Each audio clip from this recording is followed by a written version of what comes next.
get you. He hasn't spoken a word. Hello, creeps. It's your old pal, the Crypt Keeper.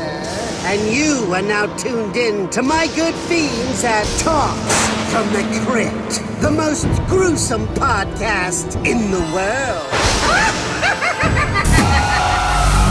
Grim Life Collective joining us in the Crypt today. Yes. How amazing is it to see you guys in here? I mean, I've been watching your guys' videos nonstop. I mean, I've been a fan for a while, but in prep for the show, I've been watching you guys nonstop for the last month, and it's kind of crazy to see you guys both here. So you took the deep dive. Yeah, Rabbit hole. exactly. You know, it's funny. Back in the day at the start of the channel, I used to tell people whenever they would do things like that, I was like, listen, if you're going to do that, make sure you're either drunk or high because they get weird the further back you go. Or to invite your grandmother. We just threw that in randomly one time and it stuck. Oh, yeah. invite Always your watch grandmother. with your grandmother. Yeah. You want to make her feel included. Grandmothers appreciate Grim Life Collective. They do, actually. Well, let me ask you guys. So before we get into everything you guys are doing now and what the channel has turned into, I kind of just want to rewind. I mean, let's talk a little bit about the origins, how everything started. And, well, I know it's a bit of a tired story, but how did you guys meet? Because I think you guys are a match made in heaven. So I'm very good at telling the short story, and she's very good at telling the long story. I tell a long story? You tell the Do long I? story, yeah. I thought it was fairly short. I got it like down packed, right? Okay, let me hear your version. So basically, this is how it worked. Yeah. So for years, I'm talking like 7 years, I knew of Jessica, she knew of me. Yes. We were never met. friends. We never talked on the phone. We just knew each other on social media, right? And one day, she just disappeared. I haven't heard from her. And I didn't think much of it because we were never talking. We never met. So it was just kind of like, oh. We weren't okay, besties whatever. yet. So one day, I'm living in Savannah, Georgia, and I'm doing ghost tours. And in the middle of a paranormal investigation, I'm sitting behind the command center and I get an email from her saying, hey, I'm sorry, I haven't talked to you in a long time. I was in a bad relationship. It kept me from talking to other men. I'm not in that relationship anymore, but I just want to reach out and say, hey, I appreciate our friendship. So I was like, okay, cool. And she'll get more into this, but eventually, that was Halloween. No, not the email, no. The email was not Halloween. So the email was a little bit before Halloween. Yes. But on Halloween, we actually talked for the first time, actually like voice and video. I think so, yeah. And Or like the day before, something like that. so that was October 31st. We met for the first time on Christmas. Like Christmas Eve. Yeah. I asked her to marry me that day. Christmas Eve. First time ever meeting her. Yes. And then February 14th, she moved in. May 1st, we were married, and we've been inseparable ever since. Now, does it kind of piss you guys off that May 1st isn't also a holiday? No. I looked it up. The day before May is Witches' Day or something like that. Maple Day, May 1st. May. Yeah, Oh, it's a holiday for witches. the day before May 1st. Yeah. Yeah. Well, how fitting. Or May 1st. Yeah. I mean, it's Labor Day in the Philippines on May 1st, so it doesn't I can't remember really what count. it's called. Yeah, I think it's called May Day, but it has a history to witches, which is kind of fitting because we got married in Savannah. So let's just say for the uninitiated, I mean, the few people who probably haven't seen your channel, I mean, what kind of description could we give newcomers? I mean, let's just describe the spirit of your guys' channel to new people. So we travel the world visiting real life horror locations. And back in the early days of Grim Life, and I've it's odd, I haven't really said this for in a long time, but when it comes to horror, especially real life horror, I mean, we visit like filming locations, famous graves, true crime spots, anything that's has a darker nature. But back in the early days of Grim Life, I used to tell people that, things that people wanted to forget because they were horrifying, we try to respectfully remember them, if that makes sense. Yeah. You know what I mean? Whether it's a true crime or somebody who passed away that was in pop culture, it's or Jeffrey Dahmer, the death, where all of that happened. They completely bulldozed the apartment, but we would go and tell the story to just try to like shed some light on it in a respectful kind of way to everybody involved. The short version is people started calling us the Travel Channel of Horror. Yes, Yeah. I talk a lot. No, that's fine. That's exactly what we need. My question is like, so how old were you guys when you realized you were into all this kind of stuff? I mean, was it most Really of us start out early. pretty young? Yeah. So let's detail a little bit of like your first exposure. Jessica, let's start with you. Your first exposure to understanding that you have a bit of a fear fascination. You have a fascination with the dark side of life. My earliest memories are kind of that way. I don't know if this correlates into that really, because I didn't have like a self-awareness until I was well into my teens, and I didn't understand that there was like a horror culture and that sort of thing, and that my interest actually fit into something. I just liked what I liked, and other people kind of sort of liked the same things, or they didn't. It was no big deal.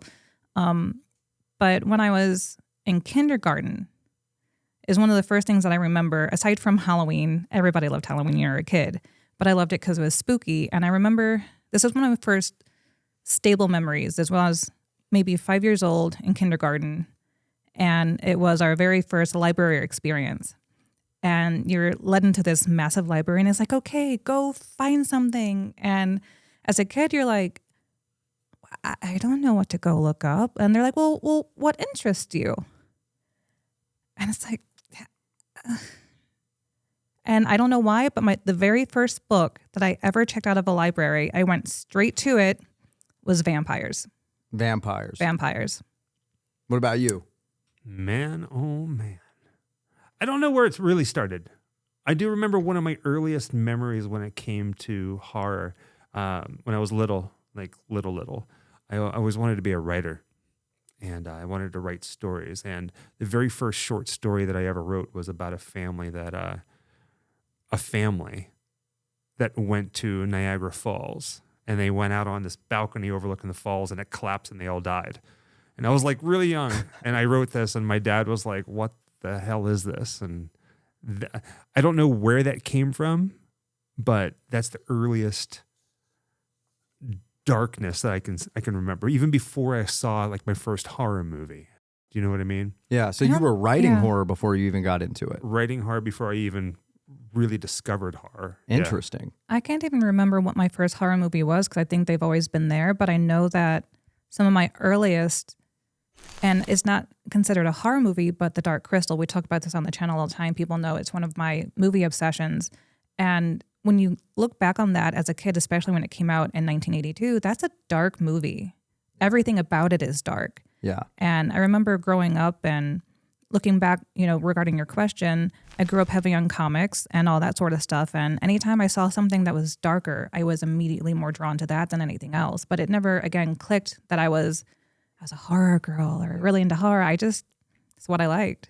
It feels like that doesn't really click until we get older, right? Yeah. Because when we're younger, it doesn't seem like, kids are too worried about like aesthetics or social status. So they're just into what they're into naturally. It doesn't really turn into, an actual hobby or a label until we get older. Agreed. Yeah. Tennis. No, it's good. I'm just like taking it in, like I love the fact that we're sitting here talking about horror, not just like grim life, but just like, origins of it. Everybody has a story. And really when it comes to what we do on the channel and what you do is just telling stories. You know what I mean? Yeah. And it's just, I think it's cool. Much respect. Because it's like also, you. I know that just because we're married and we know facts about each other, that we both also grew up on R.L. Stein's Fear Street. And I don't know how long those were out, but I can remember being at least 8 or 9 years old and picking up those books when they came out. So I was probably already reading them for a little while before I was conscious of, I want to pick those up. I didn't know they were a continual thing. So like, I think for both of us, it really did start kind of young. Speaking of R.L. Stein, we have a cool R.L. Stein story for you. Oh, please do. These stories make for the best footage.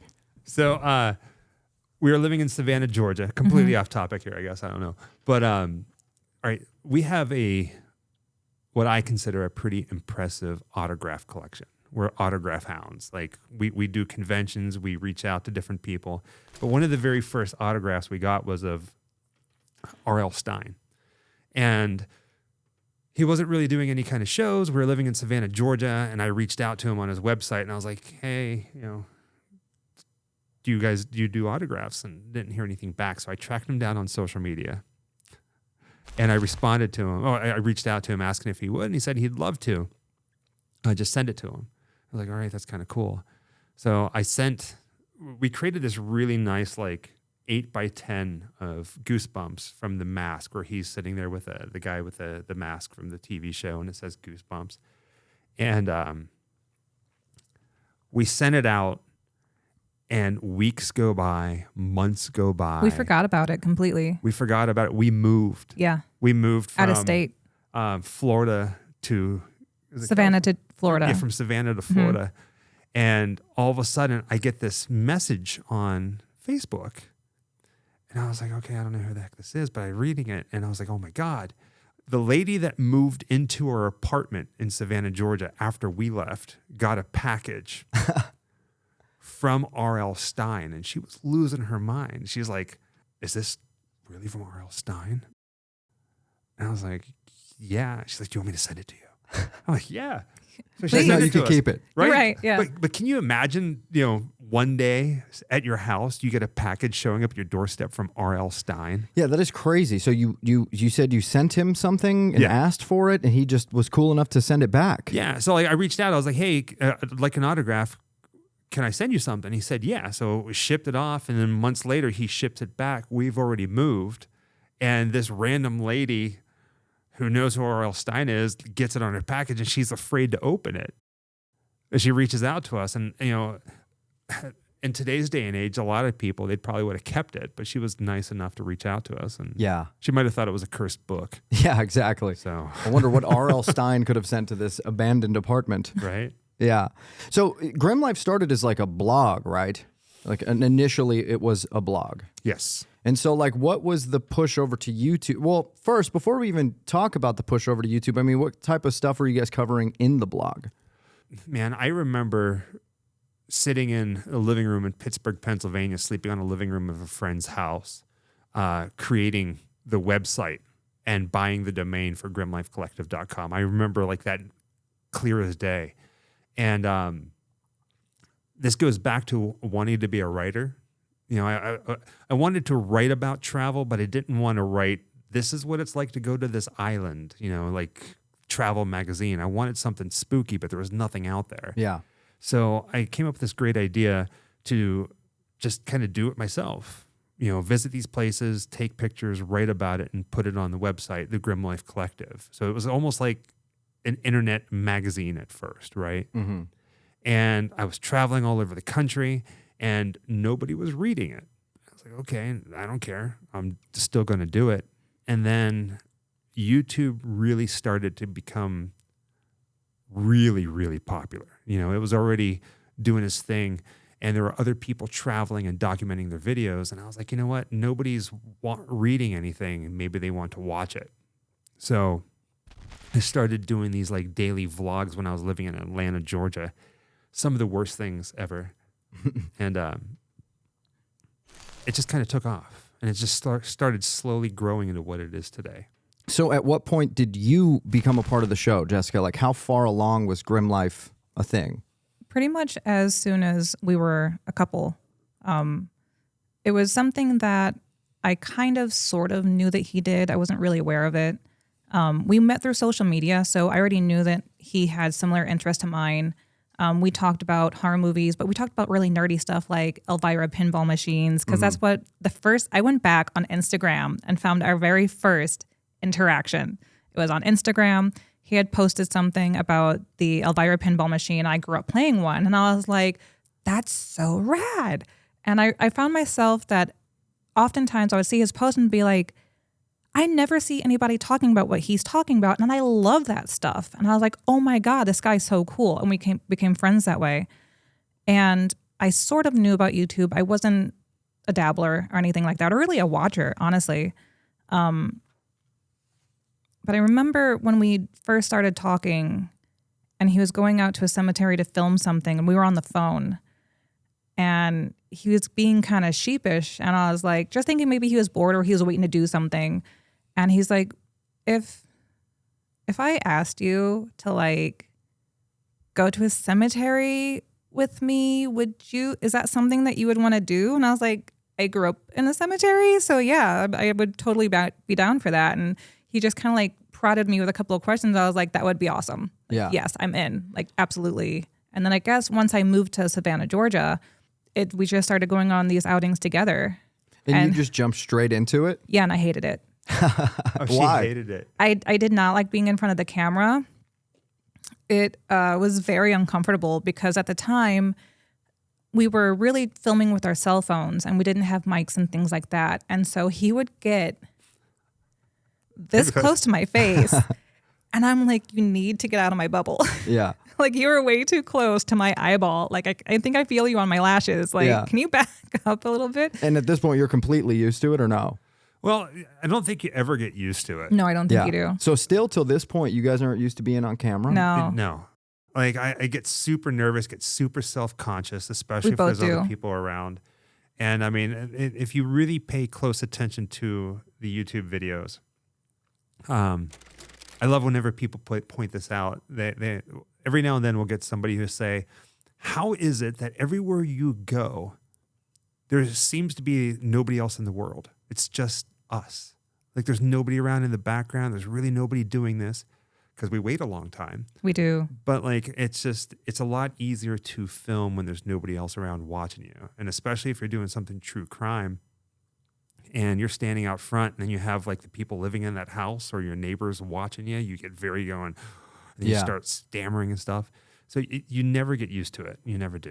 You Yeah. just kind of just push through it. It's, you wouldn't be able to tell. You guys are both so naturally good on camera, it seems. I don't feel natural at all because he still gets close to my face and I'm just like, please back up. I Well, love you. We went to dinner last night and you were just a ball of energy, just like you were on, the show. Yeah, I So can't it's like- contain it. It was surprising to me because you guys are exactly how you are online. You always hear about people meeting, people that they watch and that they're fans of, and they're always like, oh man, I hope they're nice in person. These guys are exactly how they are on YouTube. I feel like we maybe even tone it down a bit in videos because like you kind of got to reel that energy in. Or like when my ADHD just hits hard, that's when I'm not around at all. And that's when everyone's like, oh, she's kicking leaves in the background. And I'm like, yeah, bye. Yeah. Either that or collecting bugs. I do. I go and pick up bugs. Yeah. Yeah. I like to play in the dirt. Is there like a fine line between too much energy and not enough? I feel like on camera, too much energy is a great thing. I feel like too much energy can be bad on my end only because it can break a focus. And with the camera setup that we have is sitting on a gimbal and it's very heavy. You can't make a lot of these fast movements sometimes. So you really got to kind of reel it in, be not stationary, but you got to know where you're going sometimes in order to track it. Just because of simple things like the camera going out of focus because you've moved too fast or something like that. So I think energy, passion, I think is more the appropriate term. We talk about passion nonstop. So you have to have energy for what you're putting out there because you have to show that passion. Otherwise, I think people don't care. Right. But like if I'm just bouncing around hyper, no bueno. Cut that out. Like even I annoy myself. Like I don't like it. You guys ever consider doing blooper reels? Huh. Well, oddly, we don't really Yes. have any. Really? We Yeah. don't You guys are one take snakes. Pretty much. The only time, as much as possible. The only time that we'll ever reshoot something, usually the reason we have to reshoot something is because the camera movements aren't to my liking. Yeah. Or we trip over our words. That's the Trip over your filmmaker. words. Yeah. Yeah. And it's like, all right, let's do that again, but let's do it a little slower. You know what I mean? And the beautiful thing about the world of YouTube, it allows anybody with a camera to tell a story. And there's no right or wrong way of doing it. And there are people out there who are so energetic on camera that you see it and you're like, how can I keep up with that? It's just too much. I get overwhelmed watching that. Even I can't do it. And like a lot of our videos, they're very methodical. They're completely unscripted. But before I turn on the camera, once we get on set or on site, I look at it and I go, okay, this is the story we need to tell. And then before I even turn on the camera, I know how I want the video to be edited. It's already done in my head. Yeah. So if we do this thing where I tell her to walk, from here to there, and I'm going to tell the story while you're walking, it's already in my head. So if we have to reshoot that, it's not how I see it. Yeah. And what I mean by that is when it comes time to editing, it's already done in my head. Interesting. Does Now, that do make you sense? write it all down? No. Oh, so Never. it's just It's completely all there. visual. He has Most a of the- computer brain. Yeah. He really does. That's crazy. It's impressive. We've got ADHD. I Yeah. could never. I names, places, dates, events. I'll start saying something and then I'll just look at him and wait for him to finish it Yeah. with all the intel. And I'm like, yep, that's it. And the funny thing about it is like we have certain rules that we stick to whenever we film. Like we have like, it's like Zombieland. Rule number 1, cardio, or this and that. Like we have certain ways that we do things. There's people out there who have a YouTube channel that when they'll go someplace, they'll film, and then you can clearly tell that it's a voiceover. Like they sat at home editing and they read the Wikipedia page of like at 7:45 a.m. the clouds were blah, blah, blah, 45%, whatever. And it's like, how did they come up with this? And our biggest rule, I guess we'd say rule, is we try really hard to let the environment, the setting, the story tell itself. Meaning the less I talk, the less she talks, the better it is.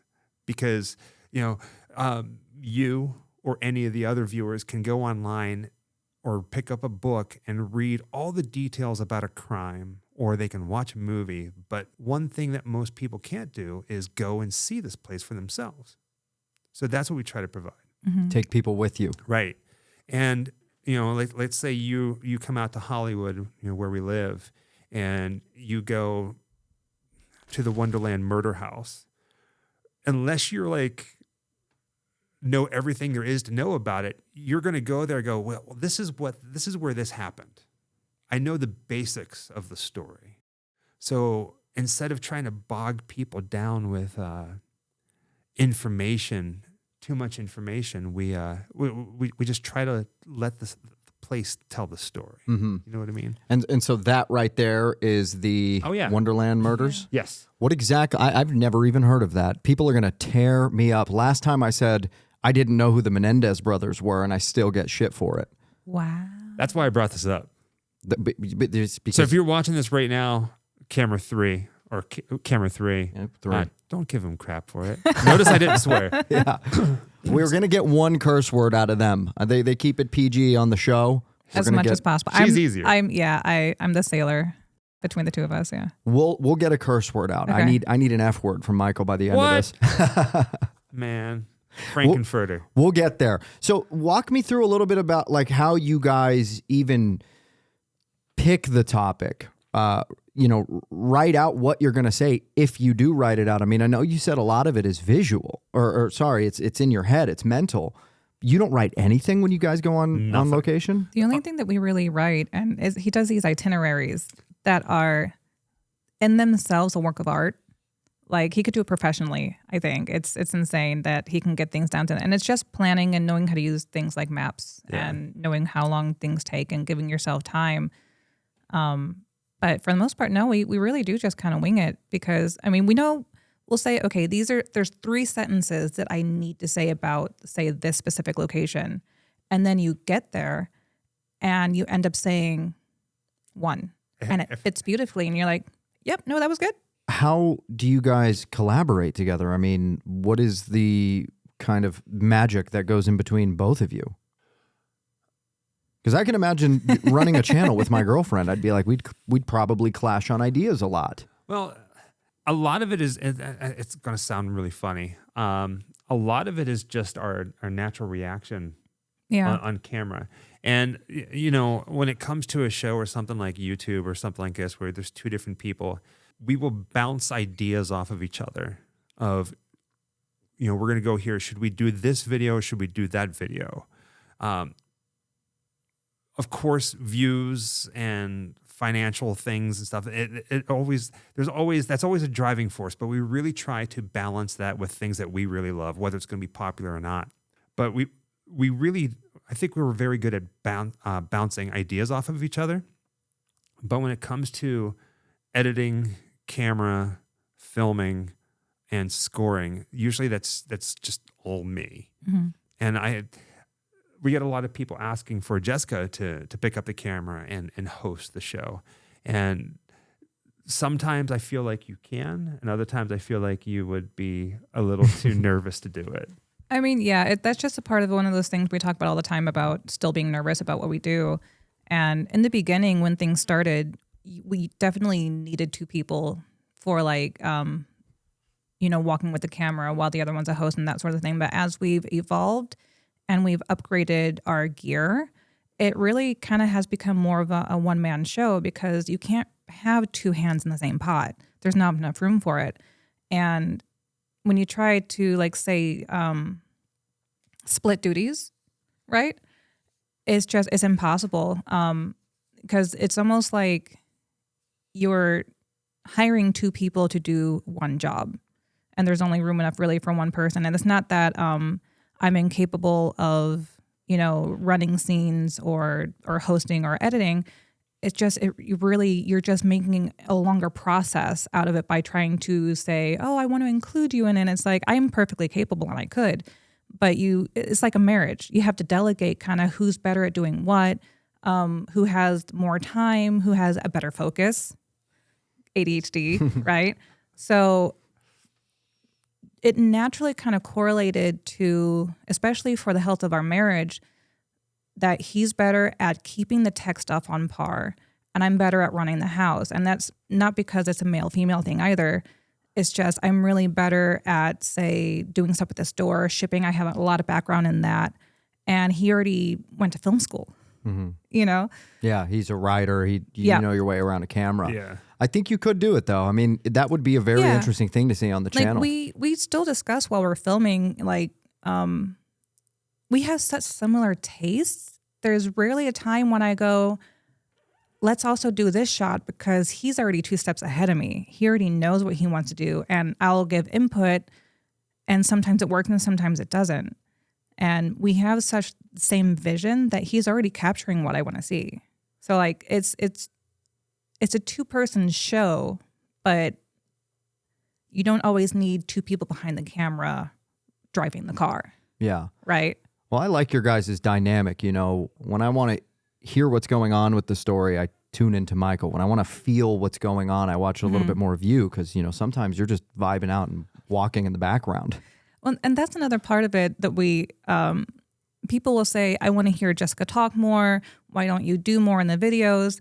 And I just look them in the face and I'm like, listen, the more excited I get, because I am excited when we're at these places, I'm genuinely in the moment. I don't want to, like my movies, I don't want spoilers. I just want to experience it. The more excited I get, the higher my voice gets, So by the time you're trying to get me in front of a camera, I'm like a chipmunk. Yeah. And it's not pleasant. It's not pleasant, guys. Okay.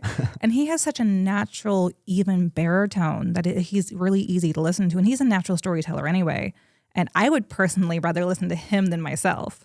There's no ego in what we do at all. He's just really natural at it. And that's one of the things that I absolutely loved about him. When I first came on to Grim Live, you were going to ask a question earlier about, I wasn't always a part of the process, but I think I was maybe one of the first people to support the process. It became what it was because of your involvement. And Michael, that's not taking away from I thought it was cool as hell.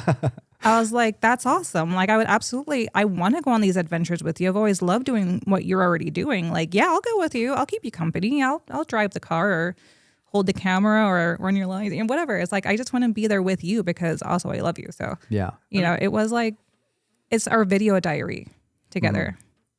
I mean, we could get like really nitty gritty. Nitty gritty. That's what we need. I mean, we can get like really nitty gritty without like naming names and stuff like that. I mean, if you really want to. Let's name it and I'll beep it. That always makes for a good bit.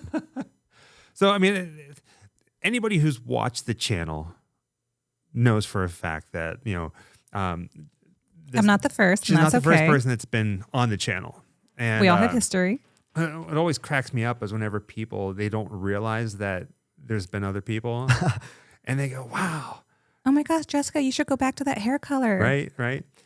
From those one videos. But Jessica You is look so different. Did you change your hair? Jessica's the first person in my life to really believe in everything that that I attempt to do. And I the same thing with you. Same thing with you. I'll stand behind her. Anything she wants to do, I'm 100%. And the crazy thing, and I think about this all the time, is back in the day whenever I was living in Atlanta, Georgia, when I was making those first videos, the daily vlogs, or have you seen Taylor Swift, Stuck in Traffic, Taylor Swift Traffic? Oh, man. I didn't. Okay. And I'm like shooting myself because I didn't. I've watched almost everything, though. This is off topic. This is how Really I roll. close to the beginning. Yeah, really close to Yeah. the beginning. I was living in Atlanta, Georgia. I was delivering food, and I was doing it full time. And I would make videos on my lunch breaks or while I was out delivering food between restaurants. And one day I get stuck in traffic, and it's right after a Taylor Swift concert. And all I see, it's nighttime, is just red brake lights everywhere, and it's driving me nuts. And I got to get this food to these people. So I pull up the camera, and I'm like, I'm stuck in Taylor Swift traffic. It's driving me nuts. And I just go off. But I was in a relationship around that time, and it was pretty serious. And she was not having with what I was trying to do. At the time, it was a hobby. And it got to the point where we went to like relationship counseling, and both her and the counselor were like, listen, Michael, you need to stop doing this. This is silly. This is childish. The videos? Yeah. Stop doing it. It's never going to amount to anything. You need to like grow up. And some things happened, and I left in the Fucking therapist or uncle or something? right. Like in cahoots. Yeah. Like Cahoots. And I pretty much left. There's a lot that went into it. I'm kind of paraphrasing this stuff, but that ended. It was a bad relationship that ended very quickly. And another relationship after that was bad. And then she came along who believed in everything. But I mean, there was quite a few times where, I almost threw in the towel. Like even after we were living in Savannah, Georgia, and it was really going nowhere. And when we moved down to Orlando, there's a period on the channel where it's like nothing but theme park videos. Because we were living in Orlando, there's nothing to do in Orlando except for go to the theme park. Yeah. But I think it's brilliant because it also allowed us to just kind of really hone being behind the camera with thousands of people around you. So even though we're still nervous about that, it got us used to just going, F it. Ah, he almost said it. We almost got it. It got us used to just going, screw it, and let's just film and make it happen. But too, it was also a part of like coming in to realize that not to feel peer pressured by the faceless machine, right? Now, when you say faceless machine, you mean by this concept of an audience, what people want? Yeah, like no matter what you do, you're always going to feel like people are going to hate what you're doing. People are going to give you really bad feedback. And you get this kind of peer pressure that I should always be making content. I got to do stuff. I got to do it. It's like when you're at work, right? And you have all these things in your head that you need to do at home. And then you get that day off and you have no idea what you're supposed to be doing. Yeah. And then you go back to work and there it is again. That peer pressure that you have in yourself to do something, to make something, to be productive. Yeah. Right? And I mean, we still feel that today, honestly, we really do. But especially in the beginning, being around people and seeing what was happening a lot around us, especially on YouTube and blooming, we I think that's around the time when we started feeling like, fuck it. We got it. We're going to do what we want to do, Whoa. Because a lot of people, Censor that one. Beep. beep, we would get still negative comments that, The professorship. oh, stop doing theme parks, go back to doing this. Oh, I don't want you to do movie locations. I'd rather you do true crime. And I think there was a point where we were trying to cater to people and what the majority of people were commenting that they wanted to see. And you kind of have to shut that out and be like, I'm just going to do what I want to do because honestly, it is about a married couple. Mm-hmm. We still today say that our videos are about a married couple exploring life and our passions and our hobbies. Was it the flip of a switch? Did you guys just all of a sudden be like, you know what? I don't care what anybody thinks. I'm just going to make what I want. Or was it like a gradual learning process? I feel like it was a bit of both. A little bit of both. A little bit of both. It's funny. A constant thought that I have with the channel is no matter what video it is, whether it's an interview with Shelley Duvall, hanging out with Tom Savini, going through there, or Doug Bradley, or going to Europe, no matter what the video is, no matter what it is, when it's done and it's time for it to go live and I have to hit that button that says go live now, He hates it. the thing that goes through my head every single time is they're all going to laugh at you, Carrie. They're all going to laugh at This you. is the video where they're going to just laugh at you and it's all going to go away. Every video is like that for me Till this day. to this to day. this day. Interesting. Yeah. Well, that's kind of comforting to know it'll never go away. But it's so strange though, because if I can go back a little bit and talk about the past, as horror fans, somehow we bridged this gap. We started getting invited and showing up at horror conventions with horror icons like Kane Hodder and Doug Bradley, and we're doing a show in Chicago. Clive Barker's going to be there. Like, we're on the same bill as Clive Barker. I mean, what the hell? And we did a show, and this guy came up to us who has become like a friend, not like a really good friend, but like more an acquaintance. And he knew who we were before. It was a little weird because it was like he knew who we were and became friends with us because he knew who we were. Mm-hmm. But even more than that, he knew who I was before Grim Life, and I didn't know it at the time. And we were walking through, of all places, here in Las Vegas, and he's like, you know, we actually have something in common. One of your exes is a good friend of mine, and she tells people that she used to date like this very famous YouTuber. And I'm like, what the hell? Which That's amazing. we Full circle. yeah. Full circle. When they dated though, and it was way in the beginning before anything had taken off. So it was confirmation that even the exes are keeping tabs, Yeah. which is Well, weird. it's hard not to. I mean, you guys aren't just on YouTube. You guys are, I loved that you guys started interviewing celebrities at conventions, and now you guys are celebrities at conventions, which It is feels so weird. Like, very thankful, very thankful. Yeah. And like, every family who comes up and is Very like, Twilight this Zone. and that. But it was neat. There was a Spooky Empire. You familiar with Spooky Empire? Is it Petey? in Orlando? Yeah. Yeah. So Petey owns it, and I think he was the very first person who really put us on as a bill, like as a celebrity guest. And I remember having a conversation with him. He was like, listen, man, when I do this, like, I'm a big fan of your channel, but when I do this, everybody who has a YouTube channel is going to want to contact me for the same thing. And I got to figure out how to do it in a way that I can tell them no, because you guys are different. And he proceeded to say that, and the reason why you are different is you have all of these fans of horror that are coming to meet their celebrity, Kane Hodders and stuff like that. But you're the one that bridges the gap. Everything that you do is what every horror fan wants to do, that dreams about doing. Going to visit like locations and stuff like that. Yeah. We were talking about this last night at dinner. How many times do you go and watch Hellraiser? I mean, you know it. You'll sit down and watch it if it's on, if you're in the mood, but you're not going to put it on every single night. You're not going to fall asleep to Hellraiser. Maybe somebody out there does.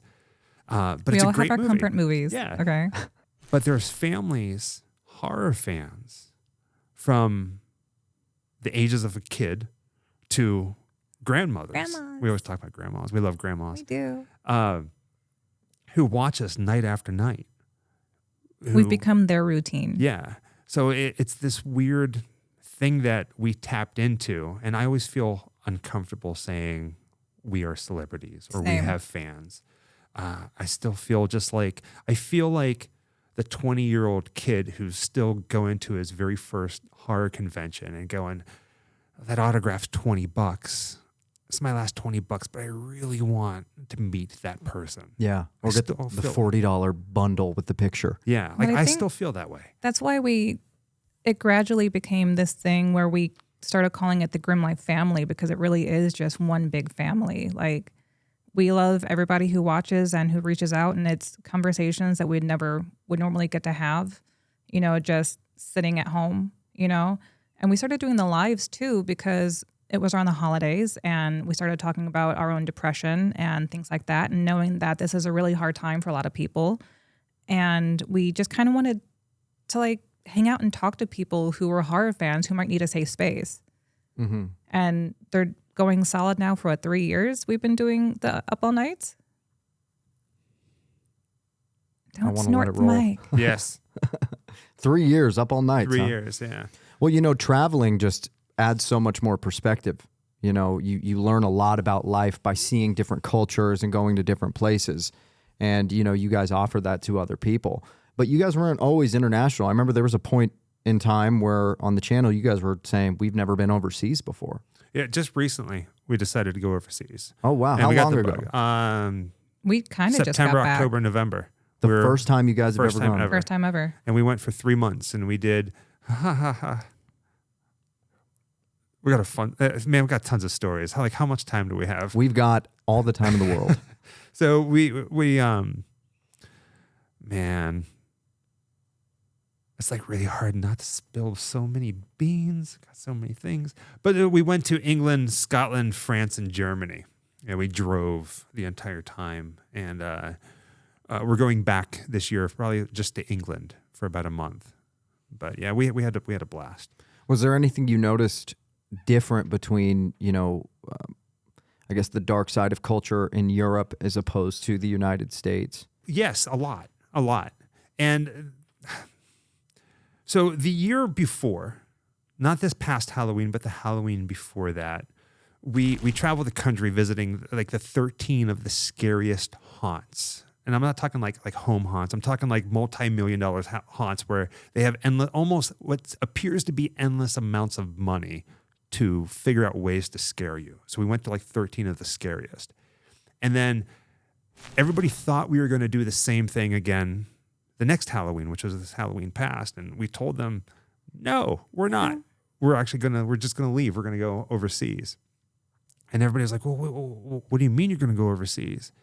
And we had to tell a few different people, and I was trying to figure out a really good way of saying it. I was like, you know, all the haunts that we know here in the United States, whether it's Netherworld in Norcross, Georgia, like Atlanta, or The Darkness in St. Louis, or Headless Horseman in Sleepy Hollow, New York, like it's up that way. They're all amazing. But all of those stories are based off of Real things. real things that happened over in Europe. Mm. You know what I mean? So it was almost like, to us, it felt like when we were driving through England and Scotland and Germany, it felt like we were going to like the birth of horror. Yeah. That's what it felt like. Like you could feel the darkness at the edge of the field yeah, and that it they always feels warn you that about. way. Yeah. I think it probably was about the area that the birth of horror was. Yeah. Like there's a town in Germany. We have some friends over in Germany, and it was a rainy night, and we just got done with dinner, and we decided to go up to this castle in the middle of the night up on the hillside, and it overlooked the town. And we didn't film it. There was nothing special about it, but it just felt like this dank, wet place that we shouldn't be. It just felt terrifying, you know. Like Almost every castle has a dark history. yeah. Yeah. And And there's a lot of castles. there's nothing like that here. Definitely not. Hell no. I mean, you might be able to get the Magic Castle in LA. And what castle was it? Well, I'm not sure the name of the castle, the actual name, but I know that it was in this. There's a town in Germany that does not exist. I mean, it does. We were there. We made some posts about it. I think it's called Bielefeld. I think it's the pronunciation. But there's a castle way above the hill that overlooks this town, and that's where we spent probably our last night in Germany. Yeah, Well, there's there. an actual marker for it, a stone marker, and it's in like the city center where a lot of really cool restaurants are. Like, you know, Germany has like we love being in Germany. Germany Love is absolutely Germany. beautiful, and they have very unique restaurants. At least Like- these two that we went to, they're Yeah. connected though in stories. So we went to a restaurant 2 different nights. We went to 2 different ones. One was like Peter Pan themed, and the other one was like Hansel and Gretel themed. And Interesting. It was like, yeah. Do you remember what the Peter Pan themed restaurant was called? I do think it may have not. just been Pan, something like that. Something owned by the same people. No, they Interesting. used to be. I think That's they used to be right. partners, and they split, and then one opened one kind of like down the street. Like one is pizza-ish, one is burgers-ish. Mm-hmm. Yeah. Your guys' trip to Germany, you guys also did the Nosferatu filming locations. And I mean, man, that wasn't just an homage to horror. It was an homage to all of cinema because it's a masterpiece irrespective of genres. I mean, how surreal was it standing in front of literal, history? It's 100 years old at this point. And it still looks the same. It still looks the same. It was really cold that day. Very cold. And when we walked under that archway and we saw that little film strip marker, that was probably the part where it went, wow, I'm here. Wow. I'm here. Is that where the ship was Yeah. coming through the... Yeah, where the ship was coming in, but the scene specifically Where is he's carrying whenever his Orlok's coffin. carrying his coffin. Right there, they saw it before me because her and the vegan Satanist, Laurent, Wow. they were walking ahead of me and they saw it first, and then I saw it and I was like, oh my God. But that point during that video is whenever I just about lost it. Yeah. I like how he's a Satanist and vegan. Yeah. It's like yeah. it's really cool. He's an awesome guy. Yeah. He did amazing in the video. I was like, yes, they got a translator. He read all the cool stuff. And he brought some really awesome facts too, like the church you guys were outside of. And you're like, this looks exactly like the church. He was like, no, they actually had to use another one because they thought film back in the day was sent here by the devil. Yeah. And also, if you go online right now and you look up Nosferatu, I say Nosferatu, everybody says Nosferatu, everybody says Yeah. it different. When you go and look up that Dracula movie, that vampire movie, and you look up filming locations to that, at the very end, whenever Laurent took us to where he was living, where it has like the bat bust on the side of the wall, The face, yeah. you can't find that information anywhere. Mm-hmm. And I think that's something he told us. yeah, he was like, I have this place. Nobody's ever shown it on camera before that he knew of. And I didn't check. But he's like, nobody talks about it. I'm going to take you there. His childhood home, right? Or Yeah. where he grew up. And that was really, really kind of like chilling to just be standing there on the street and looking up at this like building and seeing Orlok's face staring Yeah. back at you. It's crazy to think that it was, 100 years ago. When you say 100 years, it sounds like a long time. But when you really think about it, 100 years is not that long ago. Just how far we've progressed in terms of, camera quality. And I mean, even just sound. It was a silent movie. It's just crazy. And the fact that you guys were able to visit the location is just so awesome. I remember you went to the White Building. It felt like you guys were walking up almost in a backyard. Trees everywhere, white building. You guys matched up the shot, but it just sounded like you were getting a little bit like kind of shaky voiced when you were walking up to it. Like you couldn't even believe that you were there. That was right next to the church, correct? Where she was, I think there's a scene of her leaving the apartment, Yeah, that white building. Yeah, I think so. I think so. I don't know. But it's just amazing that you guys get to do that. And you take us all with you. Well, we like having you come with us. We like having you there. So you guys actively try not to do things that, I remember last night you were telling me that you guys were a bit apprehensive about doing Gacy just because, a lot of people have already done Gacy.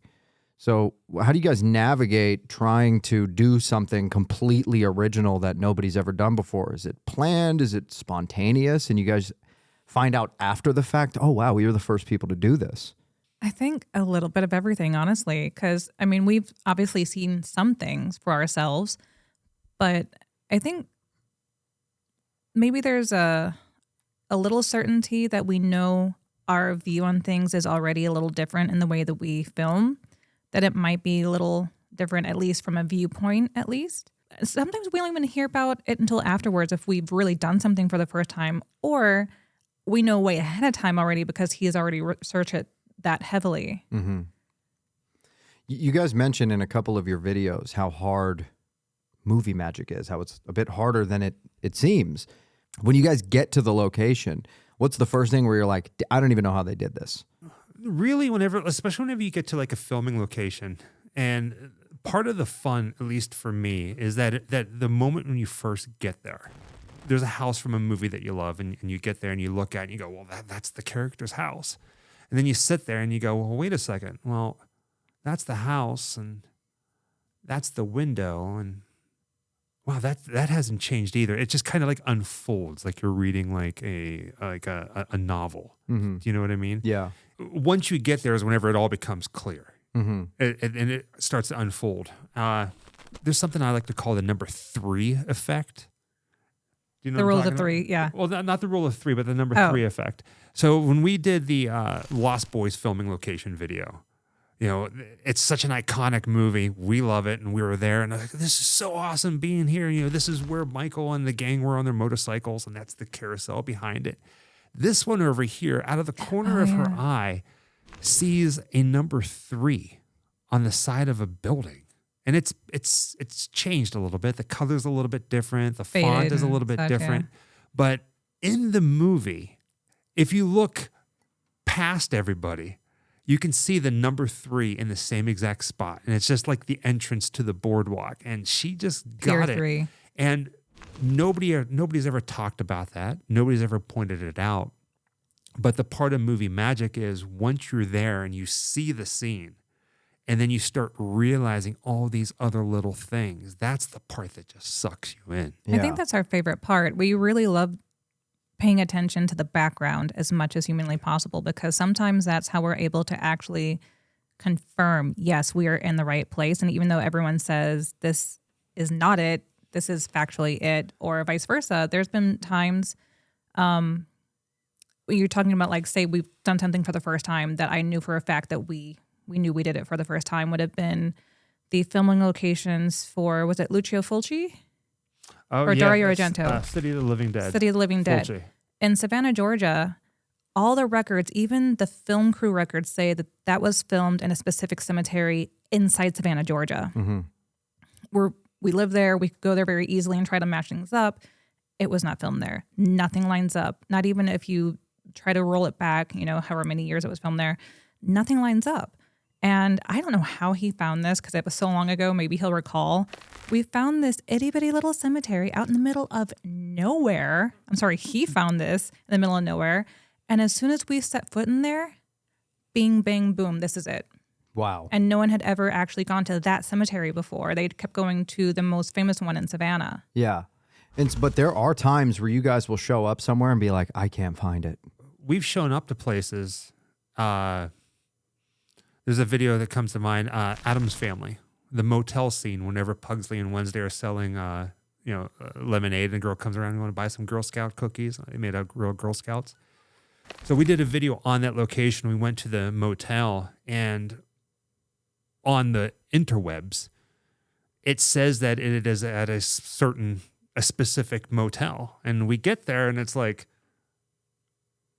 no, Yeah. this is not it. Yeah. This is not it. Like, people kept sharing an address, and that address was just wrong. Yeah. And we're like, okay, well, maybe they got the right area.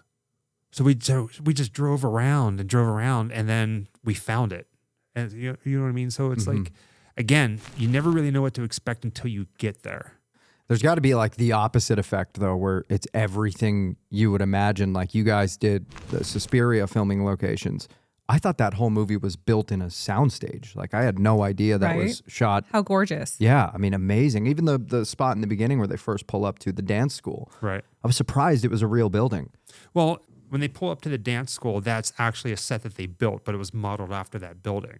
Oh, interesting. Yeah. So when you look at it, it's like a little cul-de-sac. They built it based off of that building almost to the T, but it might as well have been there. Yeah. You know, The set design in that movie is Like the Alwani Hotel. right? Like, you know, Kubrick built his hotel for The Shining, but he might as well have just saved a bunch of money and went to the Ahwahnee Hotel in Yosemite National Park. It's almost like shot for shot identical to the movie. even the outside. Not the outside. The interior. Interiors. Yeah. So like the interior that you see them walking through the whole time, and he did change it. So he sent out scouts, you know, I want to build things. I'm looking for things.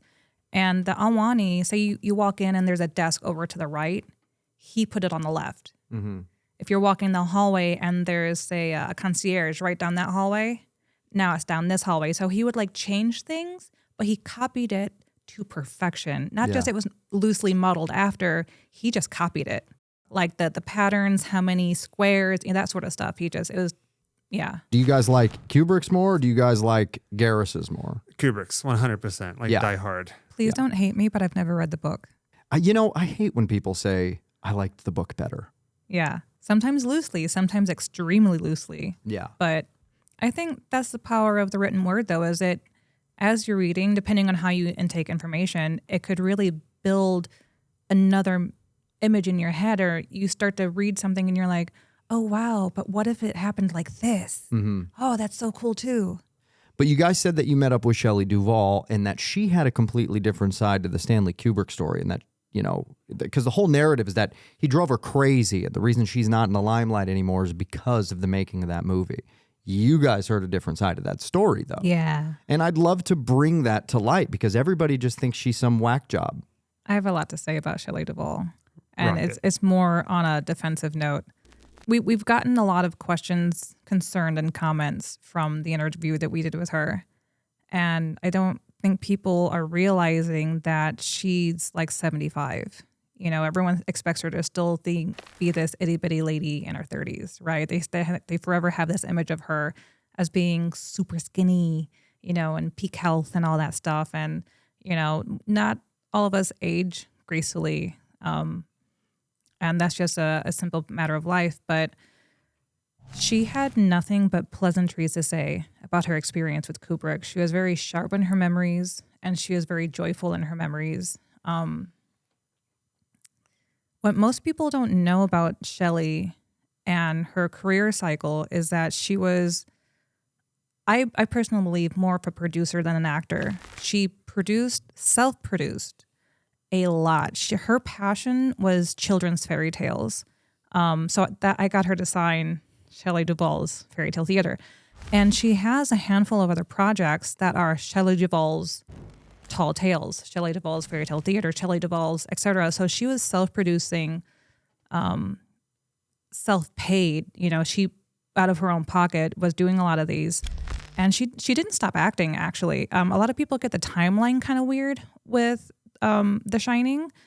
I believe, I have to go back and check because they were filmed really close together, that Popeye was after The Shining. Yeah. It either was like immediately before or immediately after.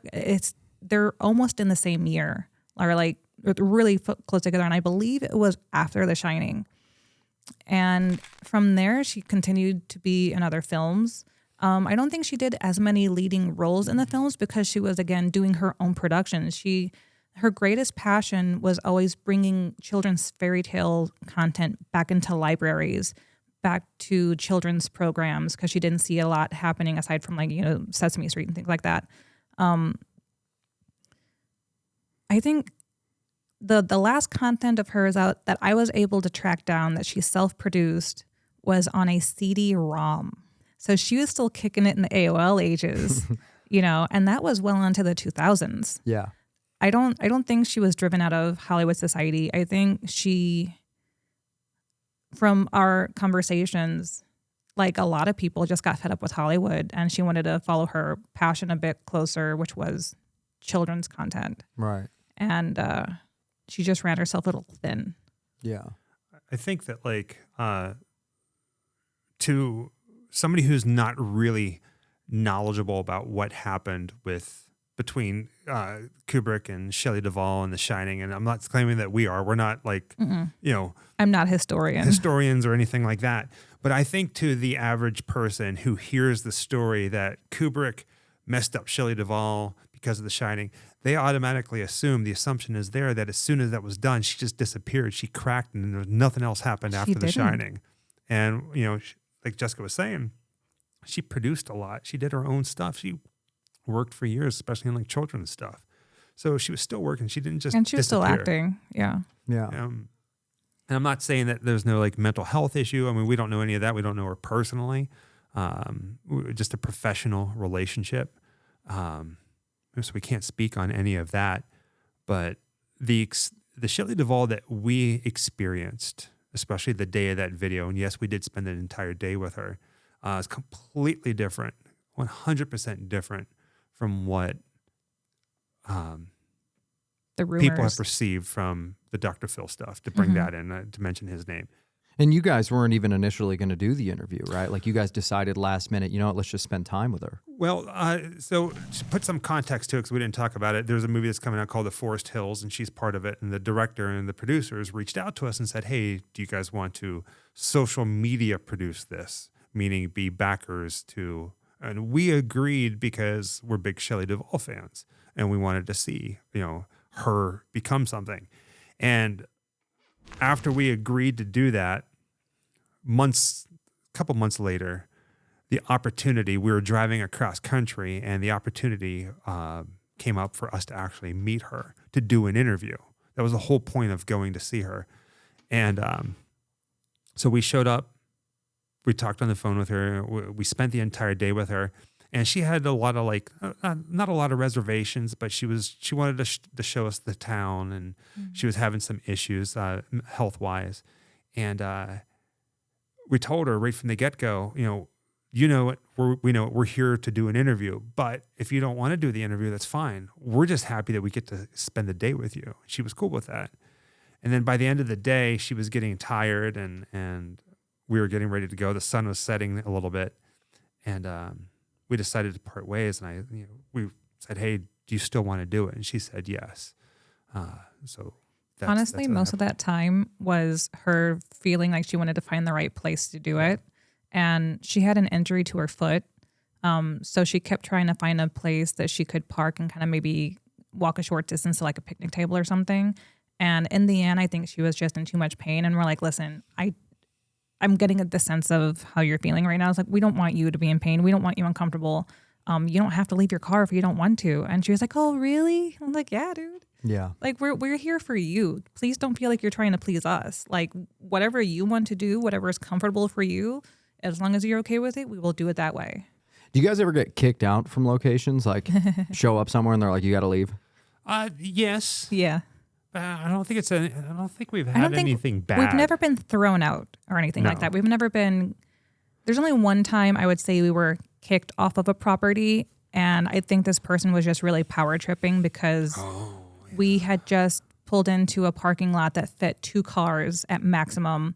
I was on the phone trying to reach the office because the phone number was in really big letters on the side. And as I'm on the phone dialing, the owner pulls up, jumps out of the car, and is immediately saying, "I'm going to call the police, leave." And I was like, "Well, who are you?" And, "Oh, I own this place." I'm like, "Oh, so you're who I'm calling right now." It's like, we're trying to talk to you to get, sorry if we parked here and we're not supposed to, but there's nowhere else to park, but it was instantly, "Get off my property. I'm calling the police." Let me add some colorful context to this.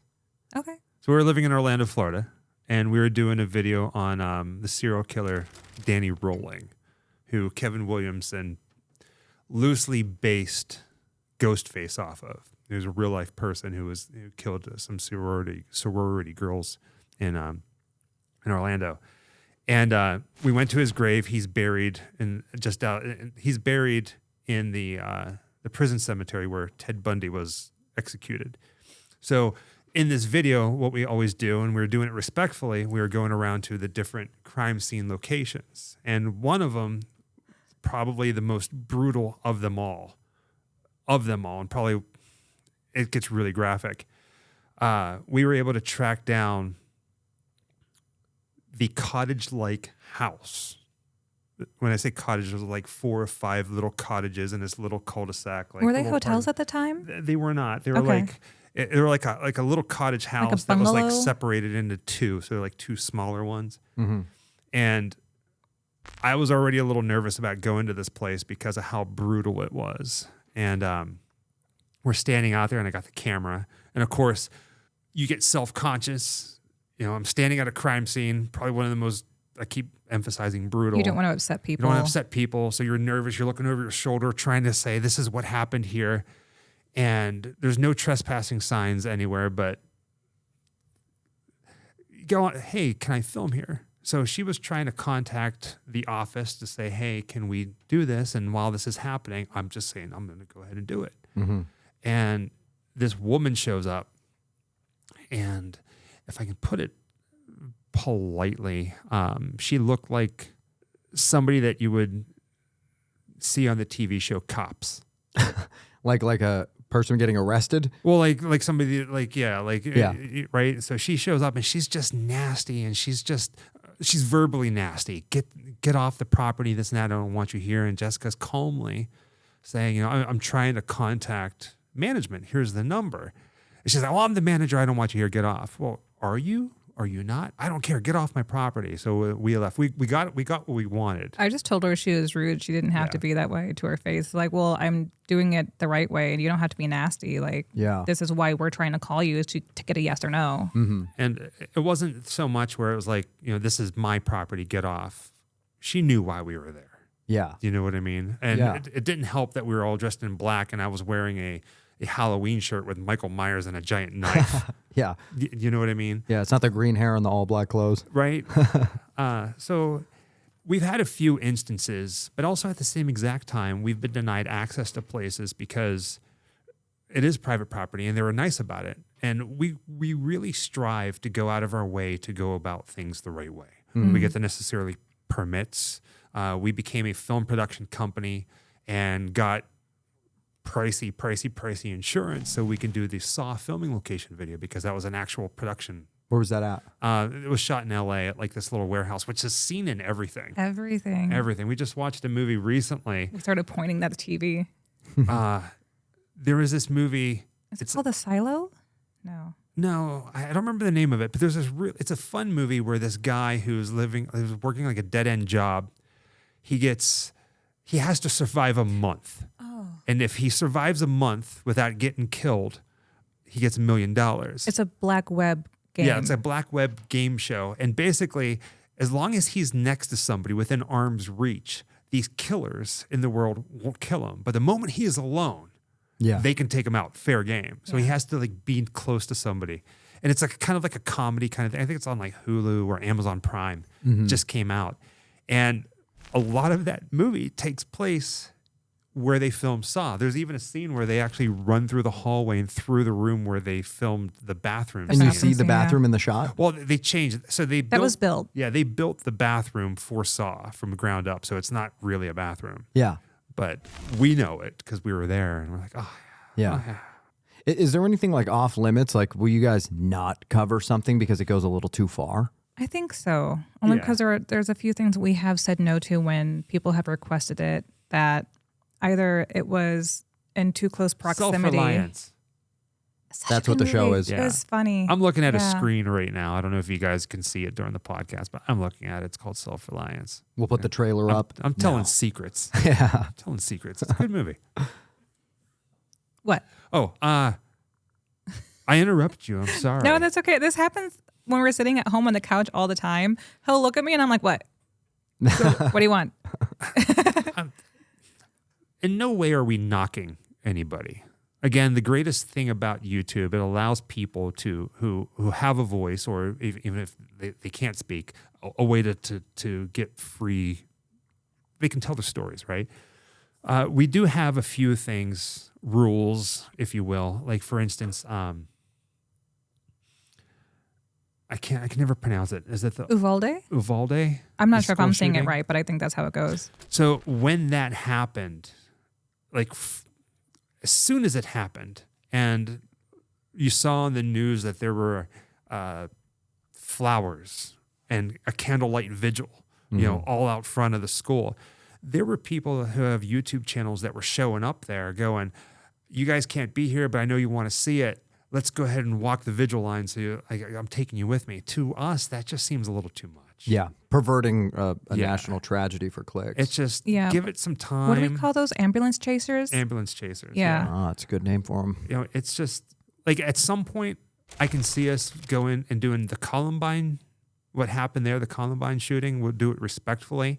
We're not jumping out of our skin to go and get, not that it was too soon or anything, but when something happens just like that, you have to just kind of use your own discretion. Yeah. You know I, what I I mean? don't think it's like any certain rule. Like, there's no timeline that needs to pass in order for us to feel okay about covering something. It's completely organic, whether we just feel it's appropriate or not. And that one just doesn't. Yeah. It doesn't feel, because we don't do that sort of thing. I mean, we'll eventually go and tell their story, but we don't want to descend on something and go, such and such was just murdered here. It's like that's disrespectful to us, in our Yeah. opinion. You know, it is odd because it's like the industry we're in, right? You know, people want to know about like the dark recesses of you know what's going on right now. And at it's, the it's same- not unacceptable either. Sorry, because there's reporters. That's their job, literally, to show up at a crime Right. scene to take the gory photographs. Especially that's how the term ambulance chaser began. They made a movie about it with Jake Gyllenhaal. Gyllenhaal. Yeah. Gyllenhaal, yeah. And not that anyone who does it, in my opinion, is. I'm not calling them disrespectful, but to us, it doesn't vibe. Yeah. Right. Yeah. I think it's really all about the tone. Do you know what I mean? Like if you can do it respectfully and tell the story and not over sensationalize it, then cool. Mm-hmm. Or not cool, but you know what I mean. But if it's still in the news and it's somehow if it feels slightly uncomfortable to you, maybe you shouldn't do it. You know, always trust your gut. Mm-hmm. You know, if it's in the news and you're showing up there and you're monetizing a video, and you know what I mean, like Yeah. that's just in the news right now. Like for instance, there was this the college student, the criminology student, right, who may or may not have murdered 3 people in a house, but one got out alive, kind of thing. And that court case went on forever. You said it was a were- criminology student? I think it was law or criminology or forensic. I think it was a forensic student. He was So a they knew forensic the student. ins and outs. Right. Yeah. Yeah. Because there was next to no evidence apparently at first, and eventually they caught him, etc. But even that, like, it's been in the news, you know, for a solid year, and people were already like, the whole ambulance chasing. Because if it's in the news, a lot of people go, I'm going to get a lot of clicks, so that's how I'm going to make my money. But at the same time, that's what people watch on true crime. It's just sometimes enough time has passed, sometimes it hasn't. I think it's a delicate balance of just feeling that for us, we're being respectful to the families, not to cross that border. It's like stepping onto someone's property versus standing on the sidewalk. Well, I think for me, you kind of said something that just kind of made sense to me. Something just kind of clicked. You know, not saying what we do is everybody's cup of tea. You know what I mean? But when we do our videos, especially whenever we do true crime videos, we are very, very adamant and very conscious about leaving what we think out of the equation. You know, was it, we try really hard to just present the facts. This is what happened. This is how it happened. This is probably how it could have been prevented or whatever, but it's not like we're trying to break somebody's heart or try to create a sad sob story or, you know, try to, do you know what I mean? We're just reporting. This is what it is, and this is what it's like to be here. And But we're also not a breaking news reporting Right. style. but then like I've watched other people go to some of these locations and when they're telling the stories, like it's almost like, and I'm not saying this is like this, but it's almost like crocodile tears, to put it bluntly. You know what I mean? Where it's like, man, this is really, really hard. I can't believe that I'm here doing it, but I know you guys want to see it, so I'm Almost as gonna if be here for They it. have to show You know what I mean? a depressed emotion in order for their audience to accept the nature of the topic instead of just plainly putting the facts out there. It's almost like, oh man, this really sucks. Instead of just going, this happened here, that's what happened. And, Right. and I think that's also Yeah. why like it seems or it's acceptable for news crews or, you know, news channels to go to these places to report on it, because they have a way of acknowledging that this is horrible, but they keep themselves out of it. There's Right. like this, I'm just reporting this, I'm telling that. Because they're talking about sports in 5 seconds live on the air. Yeah. Yeah. So, and we do obviously talk about our emotions and our opinions in some of the videos, but that's more whenever we do that sort of opinion, it's really when we're remembering somebody, like say Selena. I know that we talked about our experiences and how we felt when all of that happened, because it was a big part of our adolescence, or at least for mine. And so we Yeah. will talk about things like that. But I don't think we do that when we cover, say, a serial killer or something like that, or unless in the moment. There has been times when I've had a hard time with where we were, and I have gotten emotional on camera a couple times and cried. You know, the Bundy one is something that I've heard come up that you got emotional during. Why Yeah. exactly was that? I mean, I could assume, but what, did you guys exactly see and feel walking into those locations where you just couldn't really handle it? It was kind of a domino effect. I remember, I always forget her name. Kimberly Leach. We followed her story from when she was abducted to Was her. that the little girl? Yeah. Yeah. And I think that one in particular, out of, say, the sorority girls and such, was just particularly brutal in the sense that he did things to her he didn't do to other people. And it was very intentionally humiliating, but also like gruesome. There was a couple of facts that, like, I think it was one of the first times they hypothesized what she may have been conscious through, kind of thing. And I'm one of those people who, if you say, oh man, I have this weird issue with my foot, this is what happens, this is the kind of pain I feel, my brain will start going there until I can physically feel it. Wow. So I'm very empathetic, and my I don't want to say my brain, but I start to almost become that person mentally. I'm in their shoes, and it's almost like getting too close, Yeah. and they were very graphic in the knowledge of what had happened to her. And I don't think they were so much in some of the other ones, but it was especially her age and where she was found, standing in that spot, knowing all those Bundy things, and couldn't then even bear to seeing speak it. about it. It was pretty bad. They asked him about her a couple of times, and he just wouldn't.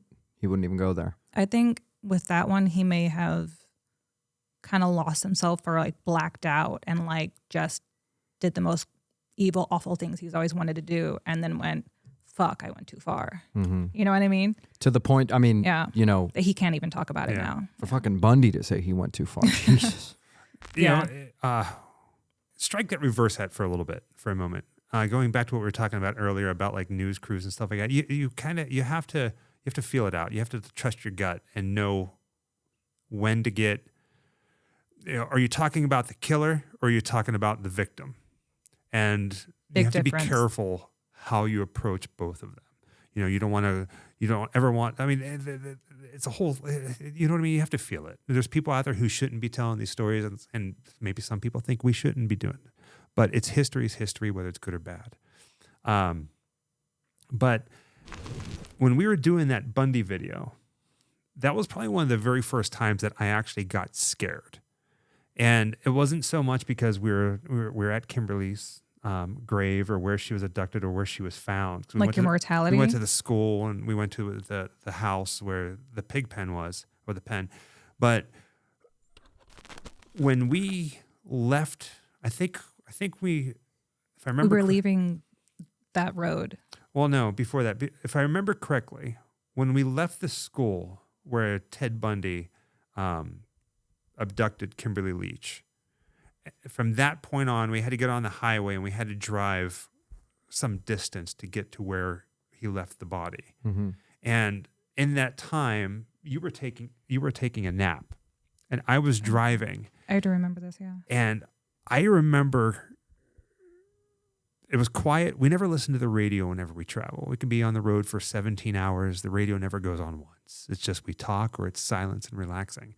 And I remember we're in between these two locations and she's asleep. And I remember picturing, like, I can feel it. I'm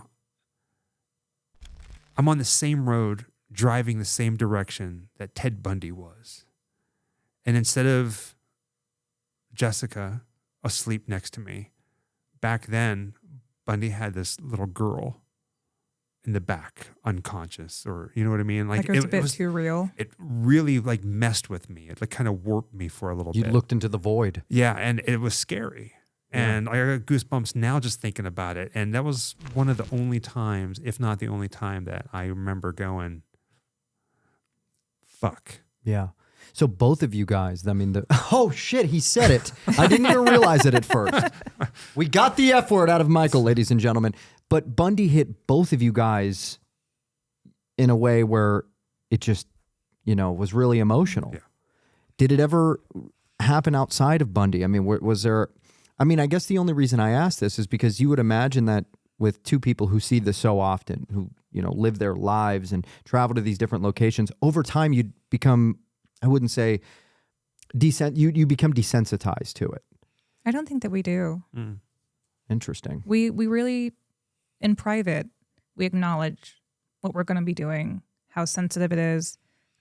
Are there relatives living in the area? Does someone still own the house? We talk over a lot of the details just to know where we're going to be standing.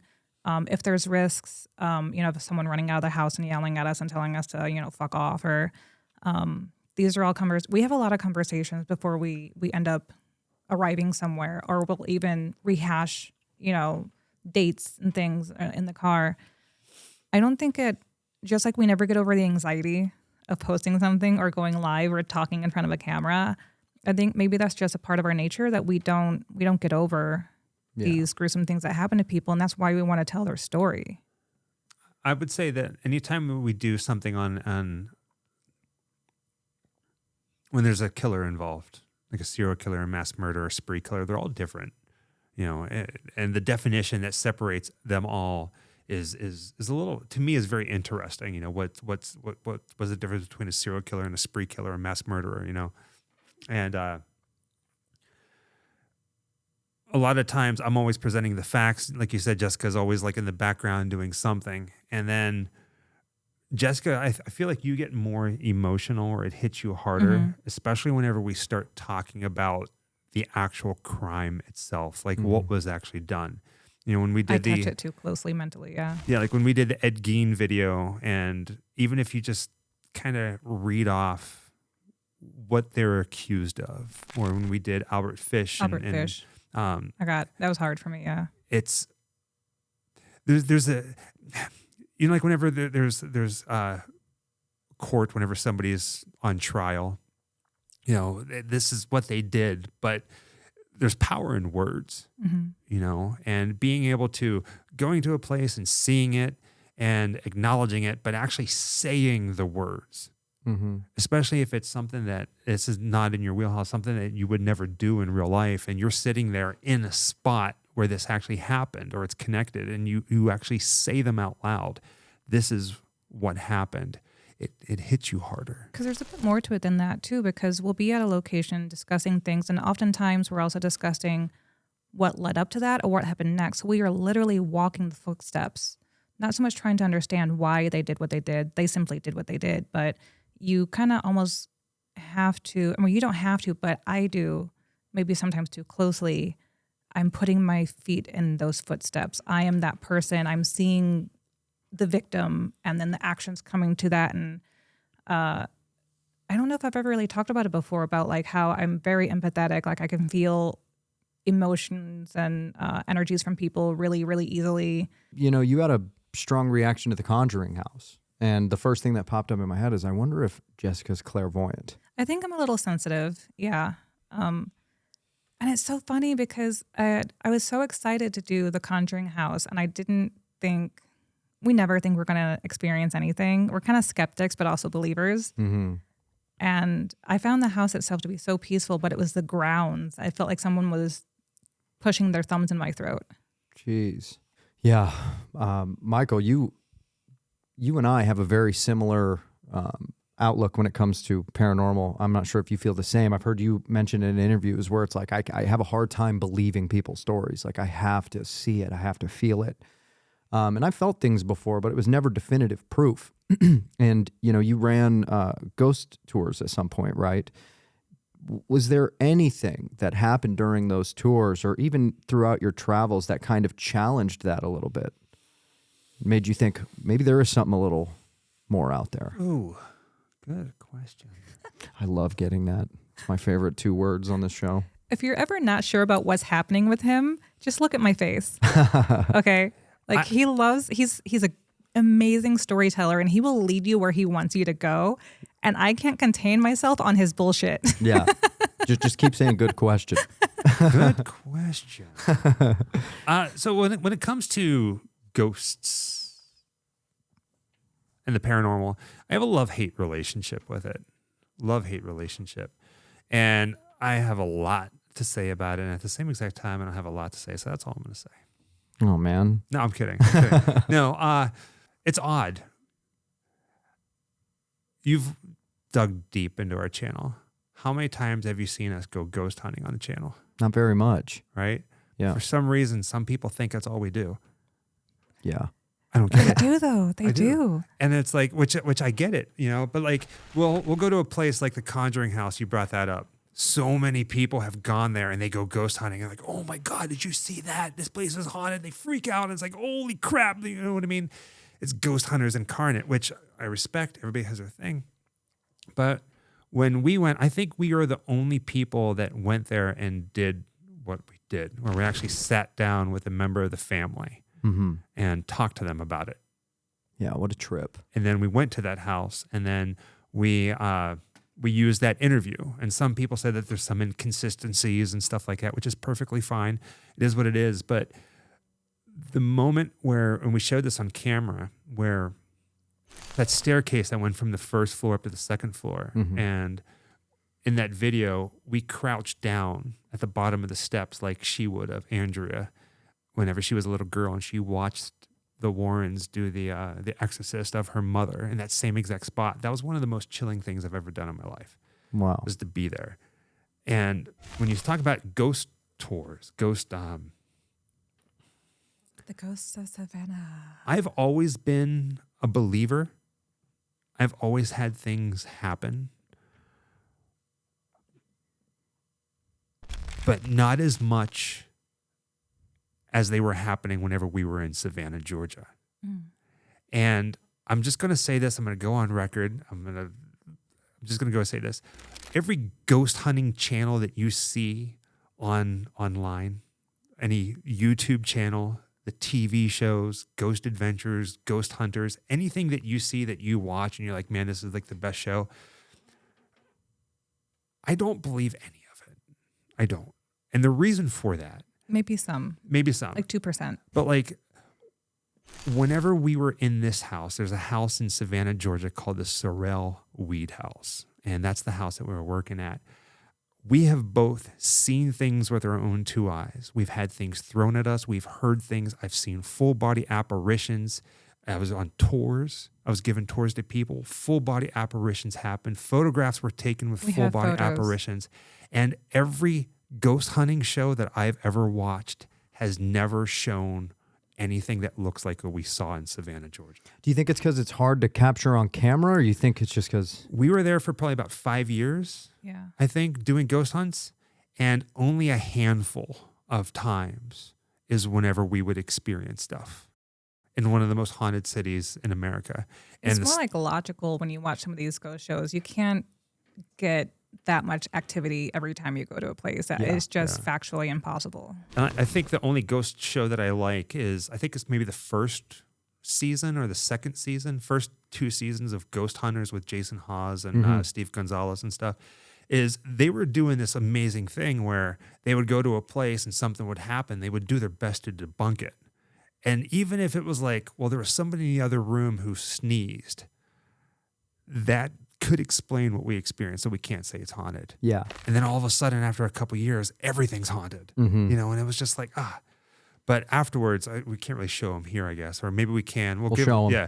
So there's we were in the Sorrel Weed House, and there was you walk in, and to the left, there's the men and women's parlor, and they had these giant mirrors, like bigger than this wall that's behind me. Oh, not that big, like half the size. They're pretty large. They're like pretty 10-foot large. mirrors. And we would take people in and say, on this tour, while you're in here, take a picture inside the mirror. Because a lot of times people would show up in your photos in the reflection that aren't in the room. So for instance, you would have like maybe 10 people Yeah. Yeah, you'd have 10 people in the room. There's no way that person wasn't right there. We got to bookmark this picture. I got to put it up on screen. Oh, we have one that's better than that. So that clear of an image of a person. Even better. Like I got goosebumps. Sorrel Weed House doesn't even have this picture that I'm going to show you. They might now. It used to be on their website. I know. way I back when. think there's a lot of like drama that happened with them. I don't like saying the name of the place, but it's history. It's not the house. It was the people who were running it at the time. But they don't have this picture. But, you know, you can stand in the room and count. There's like 5 people in the room, and you take a picture in the mirror. If there's 6 people, what the heck, right? So I'm talking, and I talk a lot with my hands. And he's 6'2". I just want to And note all that of in a case sudden- you're not familiar. Yeah, so I'm a 6'2", and there's a woman on the other side of the room who starts losing her mind. She starts screaming, "Oh my God, you got to see this picture! You got to see this picture! You got to see this picture!" And she runs over, she shows it to me. You can see me in the mirror, skin color, skin color. You can see other people in the mirror, skin color. Looming above me, looking over my shoulder, is this gray woman. And you can see her hair, you can see like a headband, you can see the facial features, and she wasn't there. And what's interesting about this, when I say full body apparitions, watch. This is going to start showing up everywhere now. Have you ever been into a cemetery at night? Yeah. Have you ever shined a flashlight on a statue in a cemetery? No. So when you shine a flashlight on a statue in a cemetery, they're like gray, right? But when you hit at light in that kind of like high contrast, they look almost like this bright gray slate color. Those are the full body apparitions we would see, and that's what showed up in this photo. There was a story. I have it on my phone. I'll give it to you. So there's like the main house and the quarters, right? Across and in between was like this little field, not a field, but like The carriage entrance. like a garden, right? I'm standing on a planter and I got a flashlight and I'm talking about the lady of the house who was up there and she committed suicide by jumping over and she landed right there. There's 15, 20 people. And I'm using the flashlight and I'm pointing out things. And as soon as I point that up there, that gray woman, she just ran and disappeared into a wall. Everybody saw it. Everybody. And I've never seen anything like this on any ghost show. You're like, oh, there's a shadow figure up there. But That's it's insane. like, where are these like things? So at the Sorrel Weed House, it was somebody who killed themselves at the house. Yes. But there's a lot of deaths. At There's a lot of Wheat deaths House. there, Yeah, yeah. there's a long history. Is this like a Lemp Mansion kind of thing? Everybody Yeah. moves Very in? much, yeah. And it Yeah. doesn't help that the house is basically built on the battlegrounds. And yeah, I mean, you can dig deep. Yeah, the suicides at the Sorrel Weed House. So Lady Sorrel, the woman who was the woman at the house, she's the one that I believe is the full body apparition that we would see all the time. We've had I was giving a tour in one of the dining rooms, and a candlestick, not the metal part, but the candle itself, just gets whipped across the room, and we're like, we're done, we're out. Can we scroll down to where like it says anything about the suicides there? Frances and there's Sorrel also married possible Lucinda murders. Moxley. Yeah. Lucinda Moxley soon after arriving in the United States. Lucinda was from a wealthy family who did business with Francis.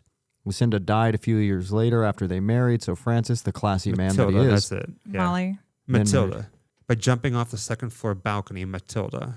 She landed headfirst, cracking her skull open at the floor of the concrete. So I would give tours where she landed, and I put the flashlight up to the railing, and we saw her there, and then she ran, and she was gone. That is insane. So people will come up to us at like shows and conventions, and they'll tell me their ghost stories, and it's really hard, like respectfully, I have a lot of respect for them, I do, but it's really hard to hear people tell me ghost stories, because a lot of times it's like orbs or shadows, or I heard a noise, and it's like, Not just that, but when they do this at conventions, we have a long line usually. And when someone starts to tell you a ghost story, it's like a 20-minute story, right? And we have to move things along. You know, people wait hours. And it's just not the proper place to step aside and tell a ghost story. Yeah. You know, so I think it's a little bit of a double frustration. and honestly, I just want somebody to walk up to me or see a ghost show saying this is a full body apparition, and to see what I saw. Yeah. To see what we saw, to see what we captured. And it's not like we're trying to like, keep this photo to ourselves. I said that the Sorrel Weed House doesn't have this photo. As far as I know, they don't have the photo. And it's only because the people who were running it at the time were not very nice. I got to see it. Who's got the photo? Do you have your It's phone in my with you? phone, yeah. We'll get it later on. It's over there. Or if you want to grab Yeah, it. it's fine. In my the black bag, it's a pink phone with the Hello Kitty. This is so Thank you. unconventional. Do you Yeah. have do you acknowledge things offside the Yeah. podcast? All right, cool. Yeah, yeah. All right. This is supposed to be as natural as possible. In the beginning of starting the show, it was too formulaic. And I think what I wanted to do over time was make it more personal. Let people know that there's cameras in So here. when the and pizza guy delivers, so we can get him on camera. we'll just put the pizza All right. right there in the Like, middle no of the tip table. for you. Yeah. No tip. What was No. that, Mr. Pink? Was it Steve Buscemi in yeah. Reservoir So Dogs? that's the original photo, and then if you swipe, it's So a here's the original photo. Okay. All right. close up. Okay, so that's the mirror that we see. So ready? That? Are you talking about that thing right there? Yeah. You can Dude. see that's me. You can see the skin color. You can see my tone, like the It's like pink. sniffing the back of your head. Yeah, it's Now It's too remember, close. he's 6'2", like flat-footed, and I guarantee he was wearing his Doc Martens at the time, which would have made him like 6'3". So that is, So a lady casually looking over the shoulder of a guy who's 6'3". oh my God, that is haunting. Tell me- Literally. right. Like, so even just seeing this photo, Mm-hmm. and of course, I completely understand if somebody says, well, I wasn't there when the photo was taken. How do I know that it's not real? Mm-hmm. And I would tell people all the time, listen, I don't care. Eventually you're going to have something happen to you. If And you're that's lucky. when you'll be a believer if you're lucky. But like when you see that, and then all of a sudden you watch like the ghost shows or you watch this, who a lot of the time it's for sensation only, and they say, oh, way it's like over a there heat for a split radius. second, I saw a shadow figure. Yeah. It's like, come on. Or I Well, got a that's heat why- signature. Yeah. That's why I like Ghost Adventures, though. Yeah. I feel like Zach is hilarious. Like, ghosts will tell him he has sick tattoos. Seriously. You like these tattoos? Is this one of the nuns reacting to one of my tattoos? Why are the ghosts always speaking in English, by the way? Modern Right. English. Or Right. so attracted to Zach. Yeah. This house was built on battle lines that were French soldiers, and they died there. You can actually be in the basement of this house, run EVP sessions, and get people speaking French to Speaking you. French, yeah. God. We were once doing a tour, and I had my EVP going, and I was getting some responses to questions, which was always like, oh my God, just, responses. And then the person who was watching our live feed up in the monitor room came running into the room, overly excited. And they're like, do you guys hear that? I'm like, yeah, the EVP, I think it said no, maybe. He's like, no. He's like, you don't understand. When you guys speak French, I'm hearing a clear French response through my monitor. And we're like, we're not hearing that in the room, though. That is such an interesting observation because Yeah. on all of the ghost shows, even if they're in Transylvania, they're speaking English. But I've even had that experience when I was in Orlando and he was in Savannah. I was watching him live on the feed because they would do these overnights where you can watch it live. And I was hearing music while he and other people stood in the room and they didn't hear it. Interesting. Like party music, because that's where they used to have their gatherings, their galas. And we get asked all the time, can you guys do ghost hunting on your channel? And I firmly believe, 100 million% believe that any time that we go ghost hunting, unless I see something like a picture like that, I'm not going to be like, oh yeah, this place is haunted. Yeah. I'll be like, this is a waste of time. Right. You know what I mean? I might get excited about things. I'll never Yeah, say a little never creeped out. that You we're might get never not creeped going out, to do yeah. it. Yeah, but I think depending on what it is, we could totally have fun. But I don't think we would be lucky enough to catch something like you see on the television shows. But also, these television shows are often crushed down to half an hour, 1 hour segments, and people are there overnight. So you're obviously going to see all the good bits. But we've also known and become acquaintances of people who own these properties that some of these channels went to. And they're like, yeah, I watched them and they were totally making shit up. Like it's absolutely fake. They even got the information about the house wrong. They got the information of my experiences wrong. Yeah. You know, they were having experiences none of us have ever had. Yeah. And have like confirmed that they were making shit up. But That's the thing, who though. Like, knows? we used to break into this, not break in, all the windows were broken anyway. We used to climb into this abandoned building. They called it the 666 house here in Vegas. Bunch of abandoned cars in the back. People used to go in there and do seances and shit, allegedly. And, you know, it was funny. Me and my friends would go in there and I'd grab a rock and I'd throw it. And on the, you know, other end of the hallway, it makes a noise. Everybody's like, what was that? And even though I'm the one who threw it, I'm like, what was that? You kind of want to believe it. Yeah. You know, there's a Yeah. piece of you that really wants to believe it when you're there. But when we're kids, we're a lot more sensitive. It's a lot harder to make things up.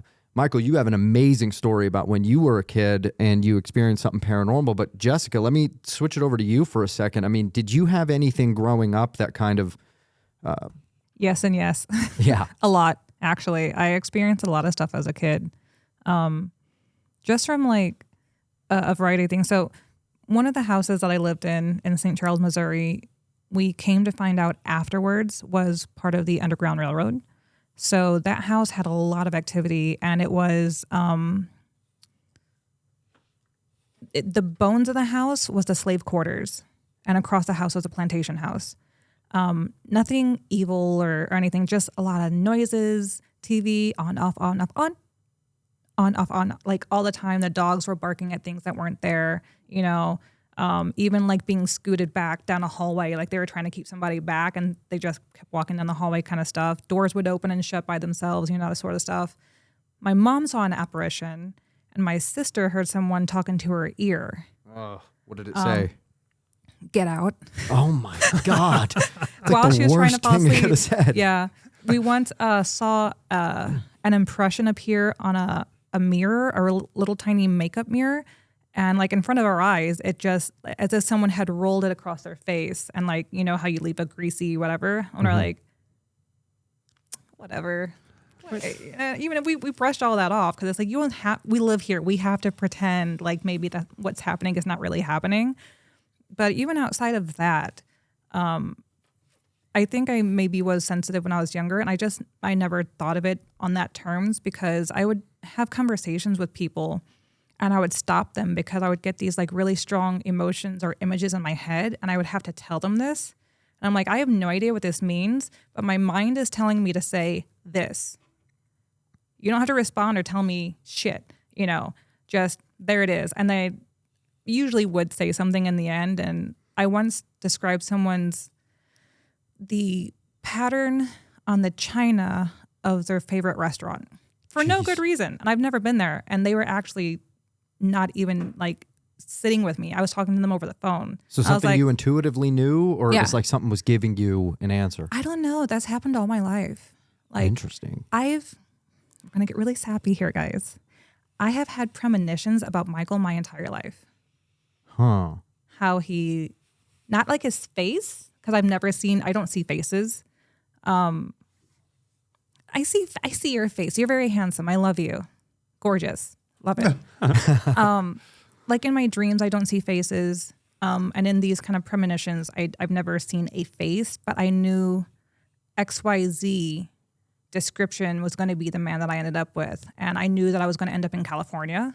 I never knew why. I just knew at some point in my life I was going to live in California, I was going to live in Florida, I was going to live in New York, and I was going to live in other places I wasn't sure in. And I've lived in all of those places.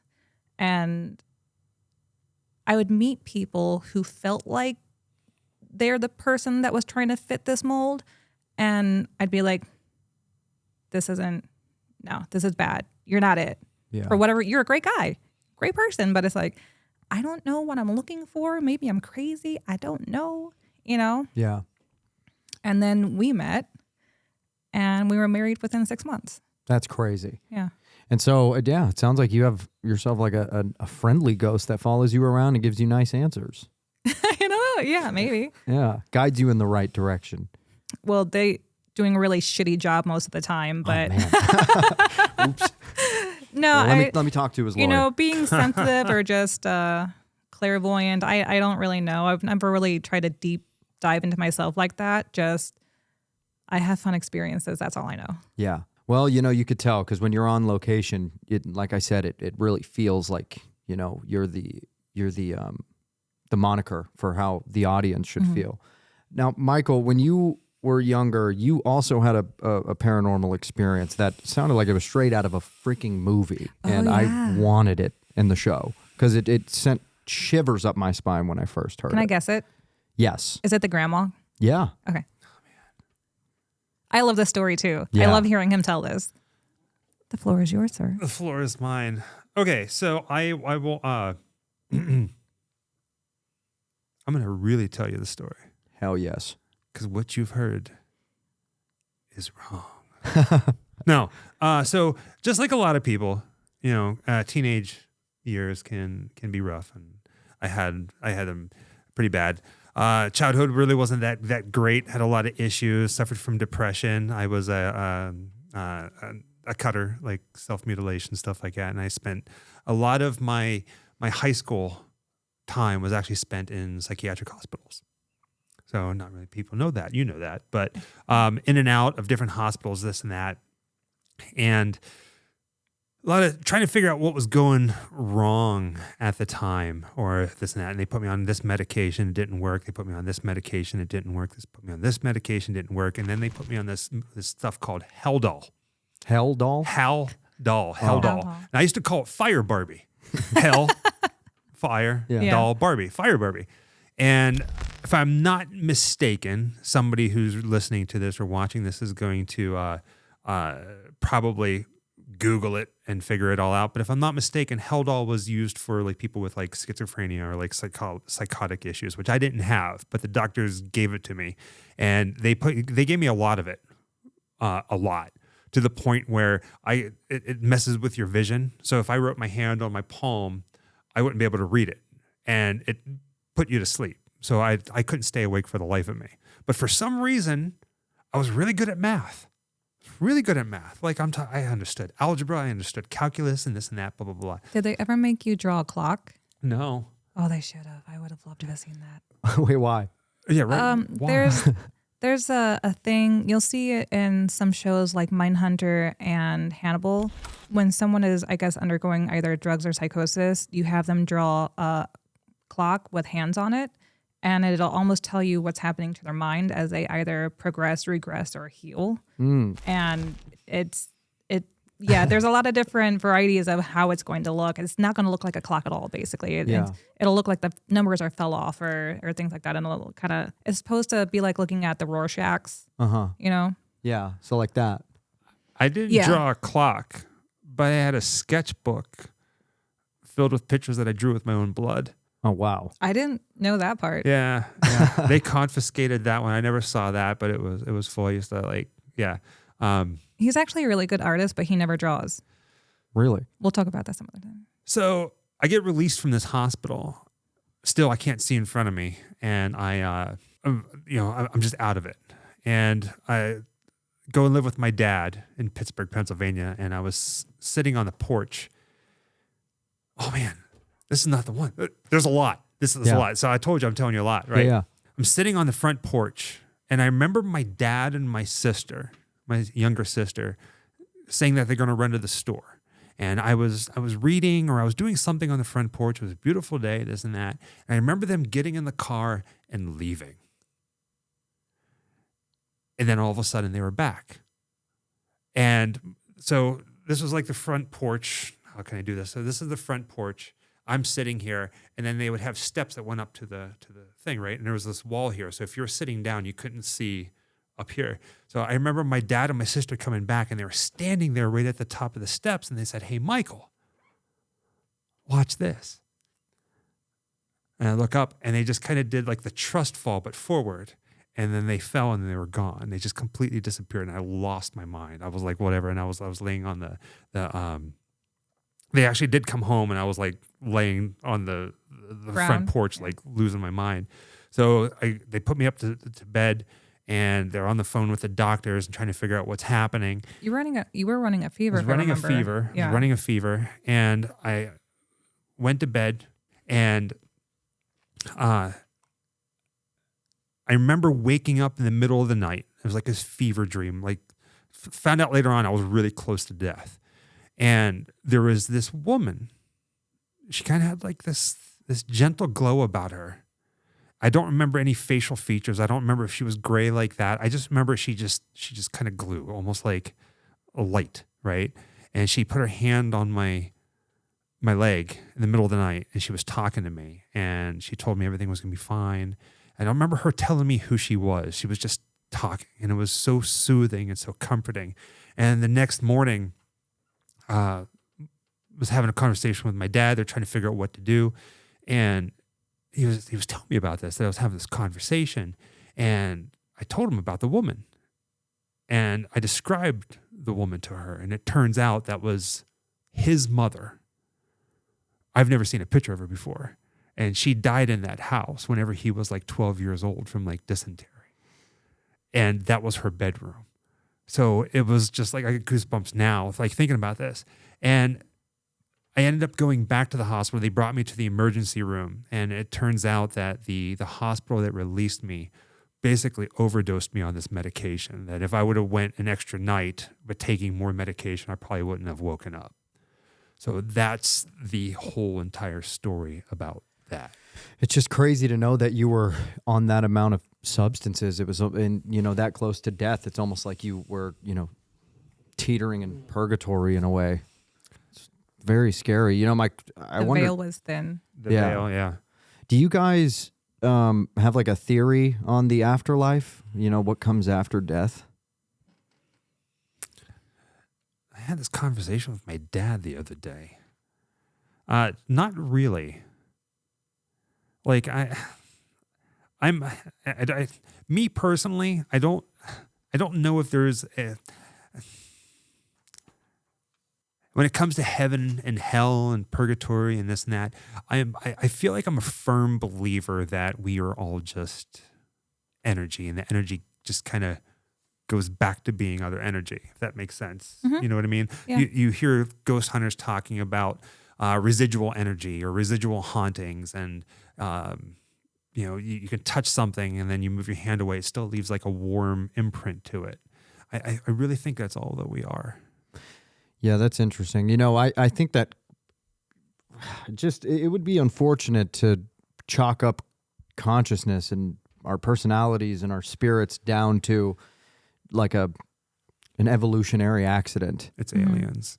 Yeah. Yeah. I mean, that would make more sense than, evolution, I think. I think honestly, any of them could be possible. I definitely believe in energies. Obviously, I am full on believing in energies. I love hugging trees. They can feel it. Grass screams. Okay. These are scientifically proven things. I think definitely there's an energy thing, and science has proven that when we are on our deathbed and dying, there's a lot of things firing, right? So I don't disbelieve that you probably are going to see a lot of things, and that might depend on your personal beliefs. So like if you're religious already, I think it's all possible. And I think if it's an energy thing, you might even create your own experience. Yeah. Or not.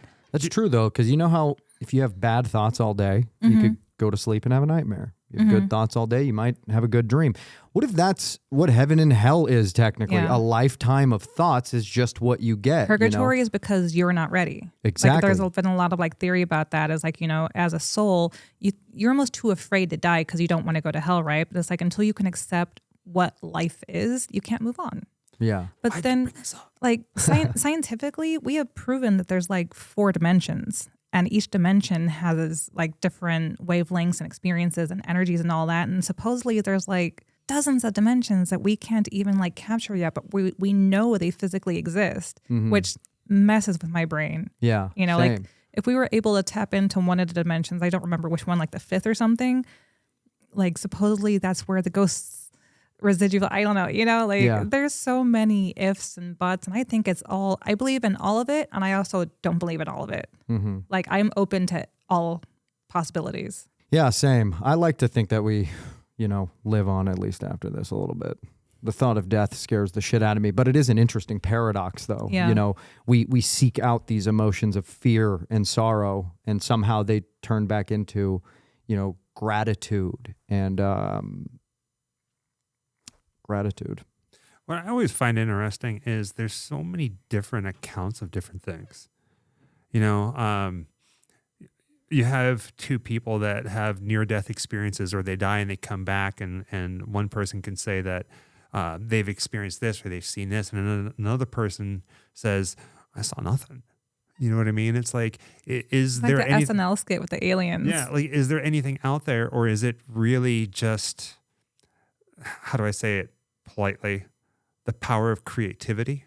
Mm-hmm. Each person sees something a little bit different, which can also lead into the theory that, you know, heaven is what the idea of heaven is individual to each person, kind of thing. You know what I mean? So I don't know. You asked the question that should never be asked on a podcast Well, you know, or in an interview. Well, it all teeters on the same thing. It's the unknown, and that's why Sure. we love horror, is because it does make us question. You know, there are two different takes. There's the Lovecraft take of, you know, this cosmic fear, this cosmic awe of watching horror. Essentially puts us back in this primitive state of looking up at the cosmos and wondering what's out there. You know, having the sense of inspiration, but also being scared shitless. Whereas like Stephen King kind of has a little bit of a different take. He thinks that I think he says it's a Republican in a three-piece suit that works as a banker. And when we watch horror films, we're essentially, you know, because it follows it's everything's normal. Now it's abnormal, and then it's restored to normal at the end of the film. That's like, it's a social safety valve. It makes us feel okay that everything is going to be fine. What do you guys teeter more on? Is this something that kind of awe-inspires you, or would you say that it does kind of, you know, restore your sense of normality in the world? Go for that one. I'm kind of on the same wavelength as you are, where I don't know if it's a construct of my anxiety that I'm a doom thinker, and I don't mean doomsday, but like the worst possible outcomes of every situation are constantly running through my mind, and it hits me hardest at night, especially if something happening to him, to the point where it literally keeps me up at night.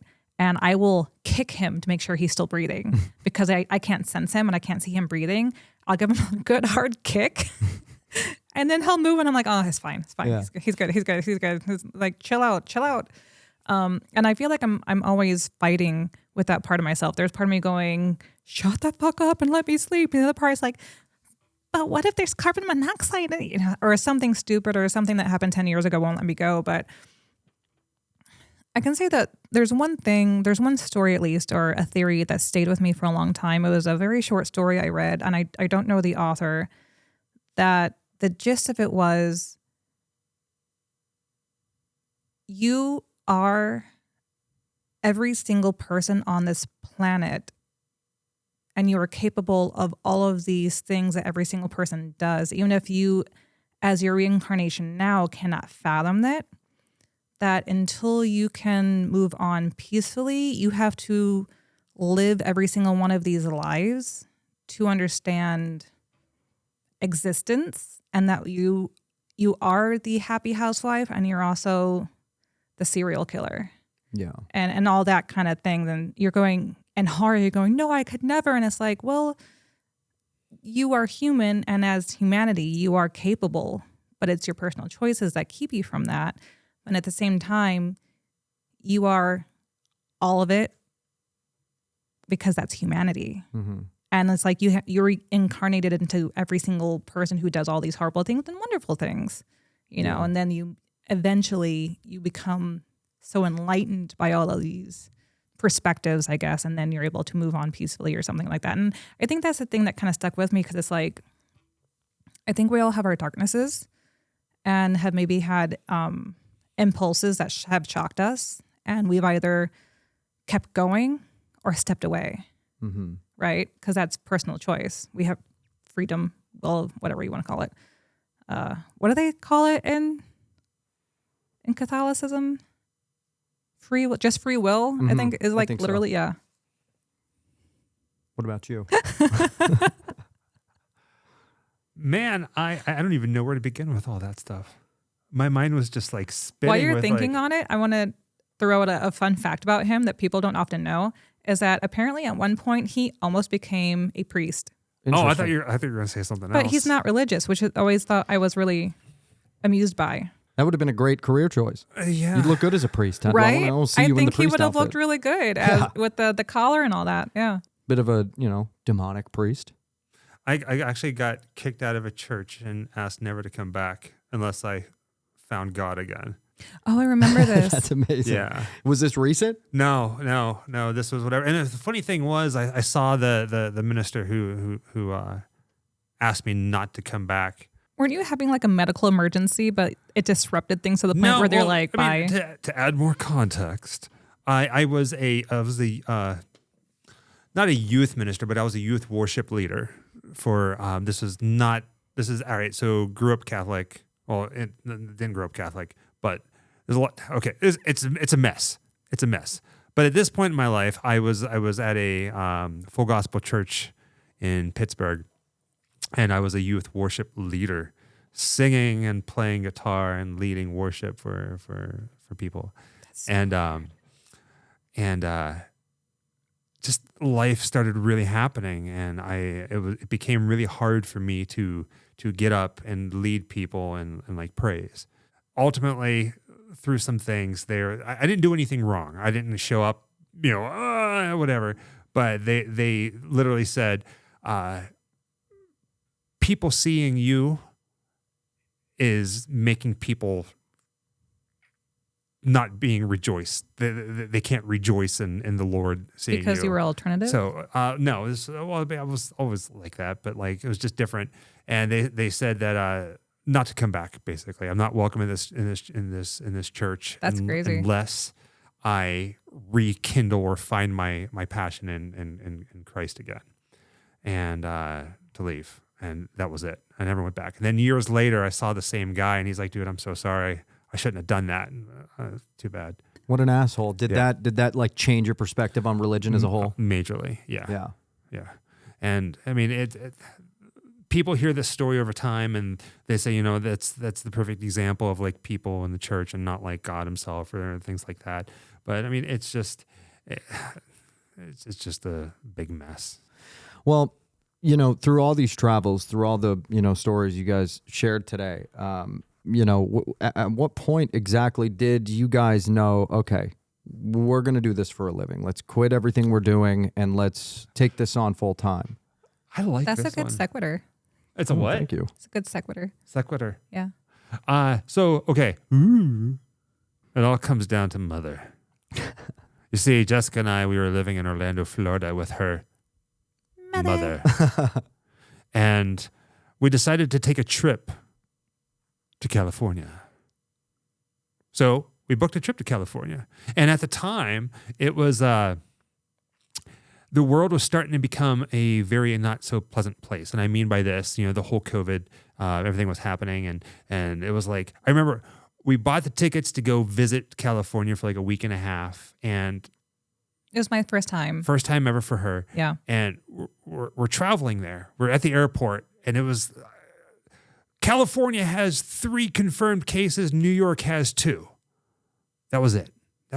Was the decision to move boiling up beforehand? I mean, were you guys thinking about this for a while? I mean, I think he used to live here, or I'm sorry, he used to live in California for a short period, and I think he's always been longing to come back. yeah. So it was always wanted to, but it was like, can we do it? Can we not do it? You know what I mean? I think everybody knows that California is a lot of California can be a rather pricey place to live, and if you don't play your cards right. And so we come out here for a week and a half, not here to California. Do people know where this is? Can we I say? think so. Yeah, Vegas. Yeah, Vegas. We're in Baltimore. So California has like 4 cases. New York has maybe 3, this and that. And we come out here and nobody's wearing masks. By the time the week and a half is over, it happened so quickly. Everybody in the airports were wearing masks. Everybody, like cases were popping up like crazy, like this and that. We come back and we're staying in a spare bedroom at her parents' house. And one of her friends ends up passing away. I don't want to get too much into that. But No, it's fine. She didn't die of COVID. She was born with a heart defect, and she had just had open heart surgery. And unfortunately, she didn't pull through. I'm sorry to hear that. so that mixed with everything that was happening in the world. And I remember laying in bed one night with her, and we were like, we're having this conversation, and the question really formulated like this: if this really hits the fan, like really, really bad, do we want to die in Florida? No. And having not experienced other things. Yeah. So right then and there, we decided we're going to put everything we have, because we're also at a point where, do we set roots down here in Florida, or do we? Where do we set up roots? Where do we move? Where do we start our family? Us. And I'd fallen in love with Los Angeles. It was my first time, and I didn't know how beautiful it could be because I've heard nothing pleasant my entire life. I thought it was going to be this nasty metropolis, and it was like so green. And then there's the mountains and the deserts and the oceans, and I was like, why don't people talk about this? Like, it's nothing like what people say it is. And it really was like a perfect storm, because right around this time, we were getting fed up with creating theme park videos. There's this whole like theme park, like, everybody's got to be the first to do the videos and stuff. It was killing us. We're like, we noticed that every time we wanted to do content we were interested in, we had to travel outside of Florida. Yeah. And so we decided to put all of our effort, all of our energy, all of our money, all of our hopes and dreams, everything we had into moving to California. And we did. We set the date. We're the type of people that if we say we're going to do something, we do it. You know, there's no like, oh, maybe. We try to exclude words like maybe or one day or someday. It's someday. This is when we're going to do it, and we do it. And so we said January 1st, started the new year, we're going to leave and head out to California. And we did. And some people were happy about it, some people weren't. And it's just, this is what we wanted. To get to your question, I always take the long way around. Yeah, that's the best. We're used to it. Yeah, no, that's It's great. okay, we're used to it. To get to the part that we were finally doing Grim Life full time. In every YouTube content creator's arsenal, you're going to find something very similar to this. They're either, a decision comes up. You either give it up or you don't. Or you go full time. You have to do, you're taking too much time away from work. You can't do that. You have to be here. So one or the other, which one is it? Very similar. So we were driving a Honda Element. We drove it across country. It was packed to the brim. And I was a manager at an AutoZone. Not a manager, but like... In LA? Yeah, I was one in Orlando, and I transferred to an AutoZone in LA. So that was awesome because I already had a job. Do you guys do anything on the drive out there, though? Yeah. Because I'd love to see like the monster museums and the barbecue gas stations of the country. Well, we did some stuff. I mean, we went to Billy the Kid's grave. Yeah. We did a thing on that. We also stopped in Austin, and we did the Museum of the People Weird love in to Austin. point out how I was walking around in the snow in flip-flops. Yeah, in Roswell, New Mexico. Such a Florida thing. Yeah. So we get here, and within the first 3 months of living here, now keep in mind, you know, poor kid from Pittsburgh, a poor girl from St. Louis, who has been living in her parents' back bedroom for the past couple years, just put all of their hopes and dreams, all of their money into moving across country to what some would say is the most expensive state in the country. We were getting California. to the point of like, we were saving up for like our last month's deposit because out in Orlando it was really, really high. We More get here. expensive than LA? It's about on It's par. about the same. Yeah. Yeah, Wow. but we didn't know that yet until we went out to California and started looking into it. So we have one car. It's a Honda Element, and I go to work, and in broad daylight, in the middle of my shift, broad daylight, somebody goes out or somebody comes to the parking lot and cuts the catalytic converter out of our car. And not only cuts it out, but completely destroys the They bottom of the butchered the car. Like, it's car. butchered. And our Honda Element, because we were driving across country with it, had such high mileage that the insurance company was like, This is totaled. They totaled it. So now we didn't have a car, and we couldn't do videos because we didn't have a way to get around. And my work was like, you got to be at work. I know you got to look for a car, but you got to be here. I don't care. Get here. Get here. In full honesty, they were being a dick. They were being- like they yeah. were not. Corporate America. Yeah. Yeah. So when the insurance, when the check came in and we bought a car, that same day, I went in and I said, here's the keys. I'm done. And I turned around and walked out. I didn't apologize. No 2 weeks, nothing. Well, there was a conversation that led up to that we had just put a huge chunk of our savings down on this car, and we still had more than half of it to pay off. And the Honda Element we owned outright. And thankfully we got the insurance money, to pay out for it. But oh my God, because this is such a rampant thing right now, the catalytic converters, if we were to even switch to another location where he works or that location because a homeless campment had set up in the parking lot adjacent, if someone does this again, we are absolutely fucked. We are going to be really, really screwed. And we started to panic, kind of. Yeah. At this point, how many subscribers did the channel have?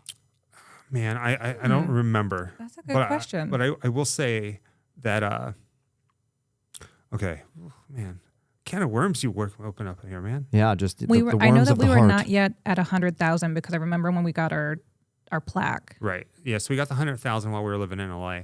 Also, I mean, this, like I said, it was like a perfect storm. When we were living in Orlando and we were kind of fed up with doing the theme park videos, I was kind of debating about just kind of giving up on the whole YouTube thing. Like it was just costing more money than we were making. We were putting a lot into it, and we just had to figure out something. And then this happened to the world. But there's also that fear there of not having a regular check for stability. Like, oh my God, but what if I don't have that money I know I can depend on every 2 weeks that I know for a fact is going to be the same amount all the time? Mm-hmm. So we get the new car, and I was already so fed up. I felt like every time that I was going to work, I was having a heart attack from the stress. Like it was just not worth it. And this was just the icing on the cake. So I went in, I gave him the keys, and then I went home. She already knew. We talked about it the night before, literally the night before, that this was going to happen. It was like a spur of the moment decision. And I went home, and I think that same day I went out and I shot a video. I remember you came home and you felt so much lighter. Yeah. Where at? Like just stress wise. No, where did you shoot the video? If I remember correctly, I think that video was the Los Feliz murder house. I'm not sure, honestly. I think it was. I'm really not sure. I know we were casing that location for a long time. Casing, look at this. I love that. That's the way we unwind. Yeah. I went and unwinded at the Los Feliz murder house. Because the owner, there's someone lives in the house and they do not want people around. No. Not that. No, this place is abandoned. Oh no, that's the La Bianca Playboy house? Murders.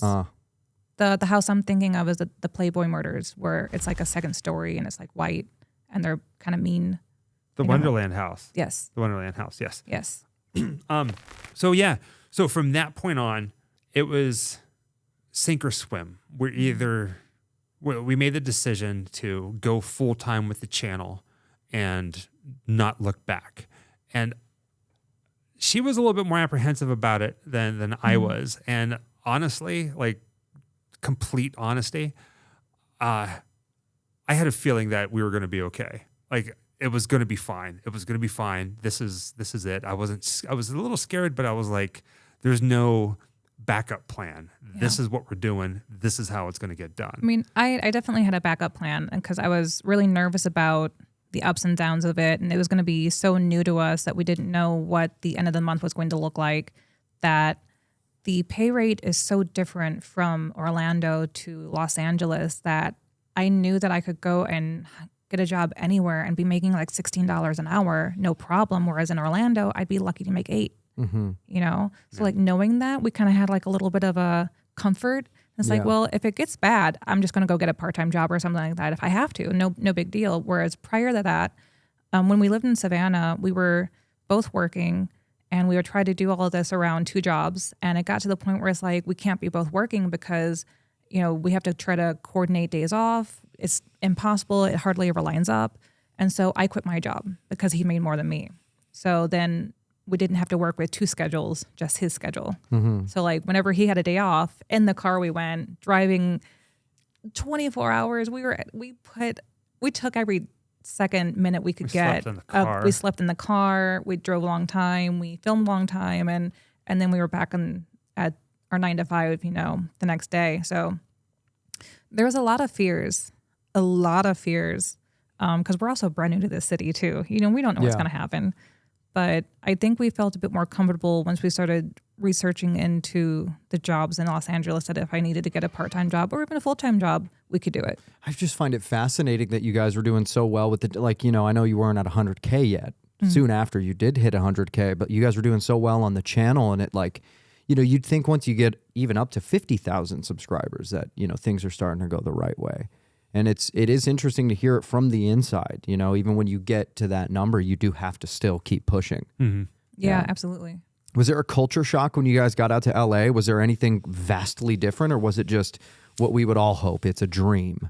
Well, Jessica, she fell in love with the mountains. Yeah, I love looking at the mountains. They're very peaceful. I think the only really shock that I had was not living in a place that had all 4 seasons anymore. Like a little bit, you know, you get the temperature changes, but like no more big fall leaves falling everywhere. And we didn't get that in Orlando anyway, because it's also palm trees out there. But I think it took me a minute to acclimate to the weather, because whenever I go through such a big weather change, I get like allergies for a while.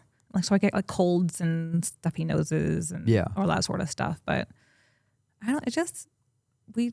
almost automatically we felt at home there. We could say here. I want to manifestation. I want to move there soon. It's a very hard thing to do. You know, I've lived just right next door my entire life, and I've wanted to pack up and move to LA. You always hear about just like you guys said, when you were moving out there, everybody was, you know, tripping on you guys, basically saying it's a mistake and, you know, all of this and all of that. And that's pretty much all that I get. And, you know, to hear that you guys went out there and didn't just, you know, continue to make videos, but that was the defining moment of your guys' career. I think you guys being in LA, do you think it was the networking you did, the people you were around, or did the city just bring you a whole new level of energy that you just didn't have in Savannah or Florida? 100% the city and wanting to be there. I always wanted to be in LA since I was a little kid, and to me that was like the epicenter of creativity. And we had help when we were out there, and it really wasn't until quite some time that we really started, like, dare I say, benefiting from networking. Meaning, you know somebody, and then quite a while. It was quite a while, and even to this day, it's not like, well, you know, they live in LA. They did an interview, or they did videos with Doug Bradley and like Shelley Duvall, and like they're connected. You know, it's not like that at all. It's all hard work. But ever since I was a little kid, that's where I wanted to be. I wanted an address that said Hollywood, California, and that's where the movies, that's where everything, that's where it's at. And once we were officially there and AutoZone was completely done, and it was almost like I had this entire city to play with, however way I wanted. We didn't have, we still don't. There's nobody saying, there's no, what do you call it? Studios. There's no sponsors. There's nobody saying, I want you to do this. I want you to do it this way. And you got to do it this way. Or you can't do this. You can't do that. We had complete control to do and document whatever we wanted, however we wanted in the city that, you know what I mean? And I think that was like the breath of fresh air that gave Grim Life like what it is. It definitely brought a positive feeling, but for one, just because of the way the city feels and kind of the weather, you know, that like LA weather feeling, right? Because it does have a little positivity to it.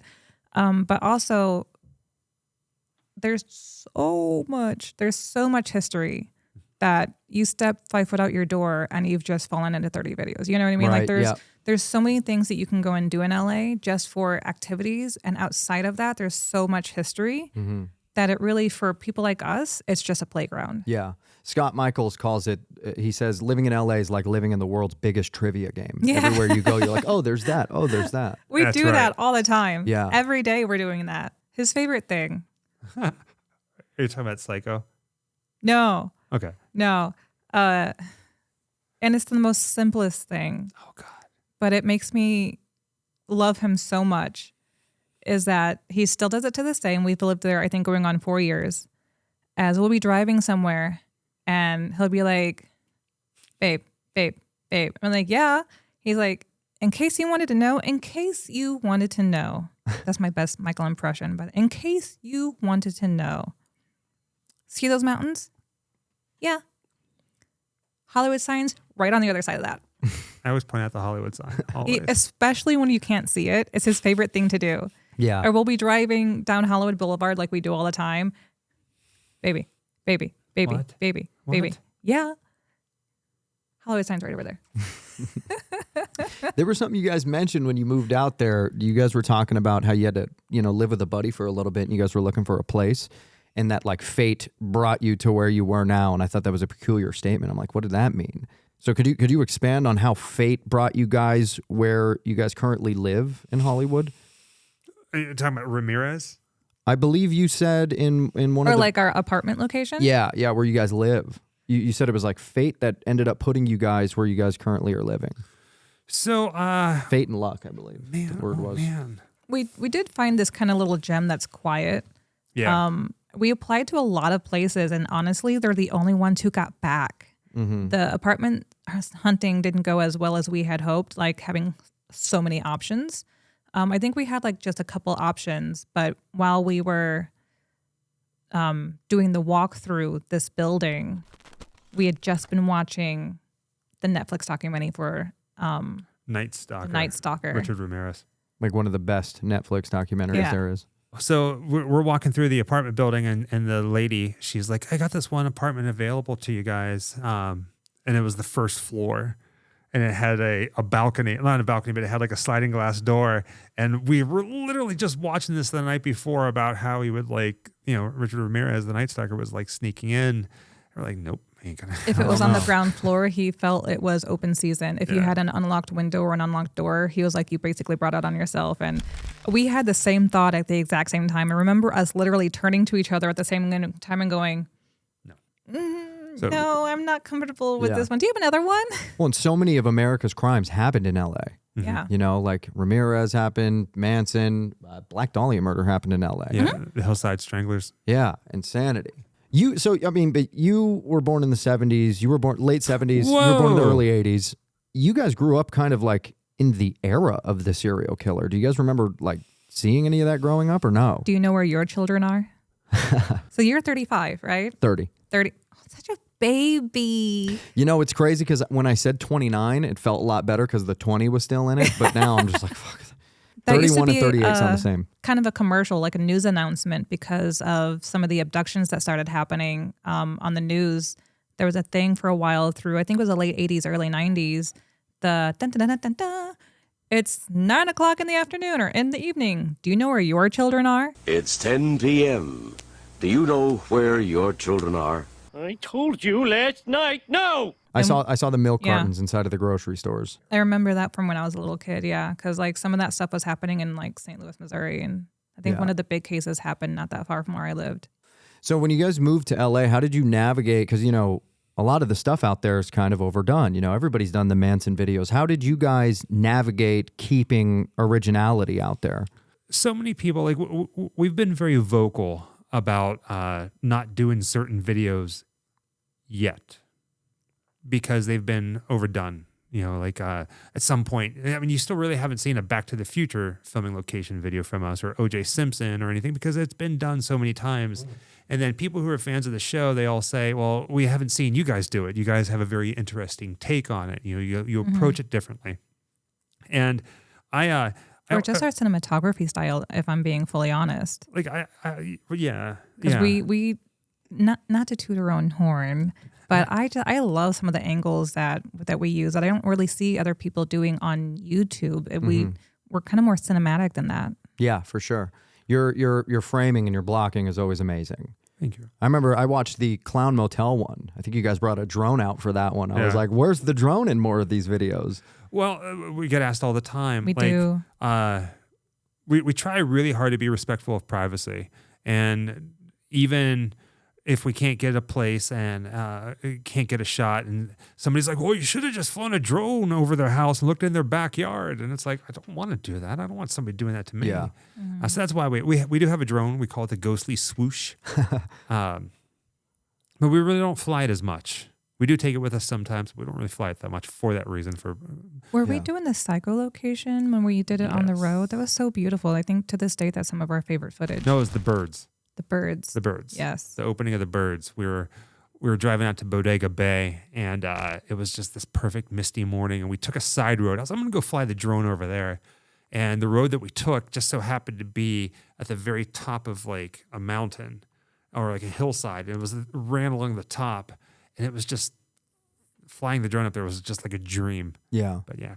Would you say that there was one video, one thing you guys did in LA that took you guys to the next level, or was it like a combination of everything you were doing out there? That's a really good question because it makes me think. And the first instinct I have as an answer is that when we would have upgraded our camera, so we started out on our cell phones, and then we just, as we could afford it, we upgraded our equipment. Right. And the camera we have now, we've had for what, 2 years, 3 years? And I know probably picking up that camera is when and the gimbal. The gimbal and that camera combination is probably when it really revolutionized what we were doing with it. What do you think it was? Like people now just passing it around more because the quality was just that much better? Well, a lot of the channels that you watch, a lot of the people that have a story that tell a story on YouTube, I mean, you get a lot of people that sit in studio settings, kind of like what you're in right now. The camera is stationary, everything's well lit, and they do like, things, which is perfect. But we love it, by the way. We love being here. But anytime that you see somebody taking a camera out to the wild and exploring someplace, a lot of times it's shaky. It's just kind of like, let's throw the camera up, let's talk about it, and let's just keep moving. Or like when you can hear somebody heavy breathing up a path or something. Yeah. And like, I'm not going to say that we're the first, and we're definitely not going to be the last, but I think we might be one of the first. I feel so uncomfortable saying it, but I'm going to say it. You can hate me for it if you want. I think that we might be one of the first people that have taken that kind of exploration kind of video and tried to make it instead of a blog, cinematic experience for people. Take it out of the blogging space and took it into like a documentary space. Yeah, like we hate the term vlog. Instead, it's like we're trying to produce documentaries or films that really are vlogs in the traditional sense. Don't get me wrong. I'm aware of that, but we're trying to elevate it, raise the bar. Well, I mean, when you guys started, taking off and everything started becoming more successful, how fast was it for you guys to start getting into like the convention circuits and, starting to become more of the horror industry? I mean, was it 0 to 100 or the fans came in first and it took some more time? I feel like we still fight to get into the circuit. It's a really weird convention clique where everybody knows each other, where certain owners are best friends and they don't work with other conventions, or same thing with agents and stuff. It's actually really difficult to get into. Sometimes you just got to know the right people, and it's very rarely up to us whether we appear at a convention or not. Interesting. So it's a bit competitive within the confines of the industry. Well, like nobody likes talking about it, and I'm never going to give like specifics or anything, but like what goes on behind the scenes in like the convention world can be very dramatic and very political, and cliquish and stuff like that. And it's not necessarily a bad thing, but it's not necessarily a good thing as well. You know what I mean? It's all how you make it. And we are a part of something I feel is very extraordinary. For the longest time, and you mentioned a horror convention, whether it's Spooky Empire, Days of the Dead, Monster Mania, Midsummer Scream, anything like that. The majority of the time, you're seeing people from movies and TV shows, people that have been around that are household names in the world of horror. And then all of a sudden you have two alternative, spooky-looking people in this YouTube world showing up at these conventions too, sitting next to Tom Savini and Kane Hodder, and a lot of convention promoters don't understand that. And you can't blame them, because for years this is how money was made, and in today's day and age, a lot of everything's turning to social media. I mean, full-length feature films are getting made on cell phones. Do you know what I mean? Like, you have one of the best movies of 2023, Talk to Me, was made by people in the YouTube world. You know what I mean? Yeah. So things are changing, and some people have really acknowledged that and said they want us. Other people, it's like, We don't get it. YouTube, I don't want anything to do with you. Go Yeah. sit in the corner.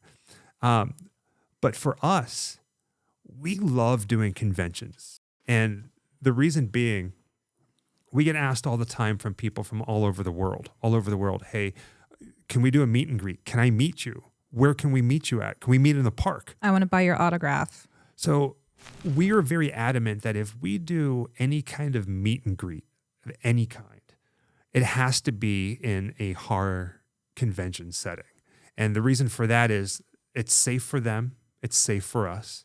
And if they're a horror fan and they're there, they can meet other people in the horror industry. They can shop from horror vendors, and it helps the horror community grow. That's one of the reasons I told you earlier that we decided to do this podcast, is because we really respect what you're doing. And we feel that you're creating something to help the horror community grow. And that's what we try to do. Yeah, well, I appreciate that. For me, it's, this is stuff that I think is, in some form cathartic, what we do and what we watch. But like mostly it kind of helps me wrap my head around my own fears and, what I'm afraid of. And, kind of looking at these demons in the face kind of builds a little bit more resilience. And, I think what you guys do is important. The dark side, paying attention to the you can't ignore the shadow side of life. There's valuable lessons there for you. And so, I guess to just kind of wrap all this up, I want to ask, Grim Life Collective, the philosophy behind it, living a grim life. What do you guys feel you guys have learned from it? What are the good things you've pulled out of the shadow side of life? Well, I will say this.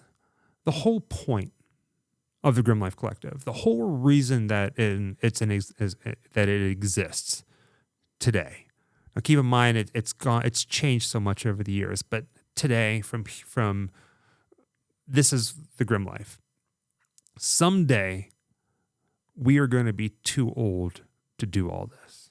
Someday, it's going to be too old for us to just go, we're going to drive across the country tomorrow. We're going to be gone for like a week, and we're going to come back. Who knows when? Both Jessica and I, for some reason, there's really not many pictures of us as kids. Like childhood photos, like photo albums. They were either destroyed or left behind. We're not taking it all. Or taking it all. So someday, when we're too old to do any of this or too old to remember any of this, we can look back as like a digital photo album. It's all on YouTube, but we save every single video, and it's for everybody else, but ultimately it's for us to someday look back. Yeah. So that's the whole married point couple of it. with some really weird interests, Yeah. sharing those experiences with the world. And as for what we've learned, well, at least what I've learned from it, and I'm still learning it, is to learn to just kind of stop and go, this is life. Good or bad, you know what I mean? It's so easy, especially whenever you're trying to document something, or if you have questions, there's things that you want to cover. No matter how hard you try, you're not going to get them all.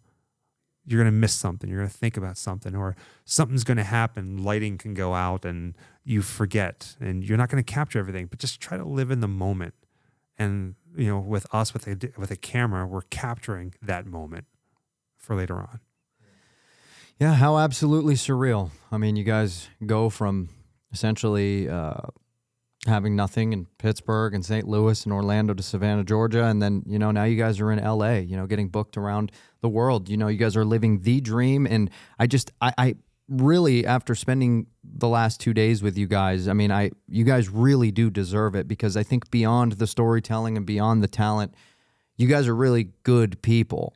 And authentic, and you guys made me feel really welcomed when I first met you guys, and that's really something so rare in this industry. Oh man, Your family. Thank you. Grim You Life guys as well. family.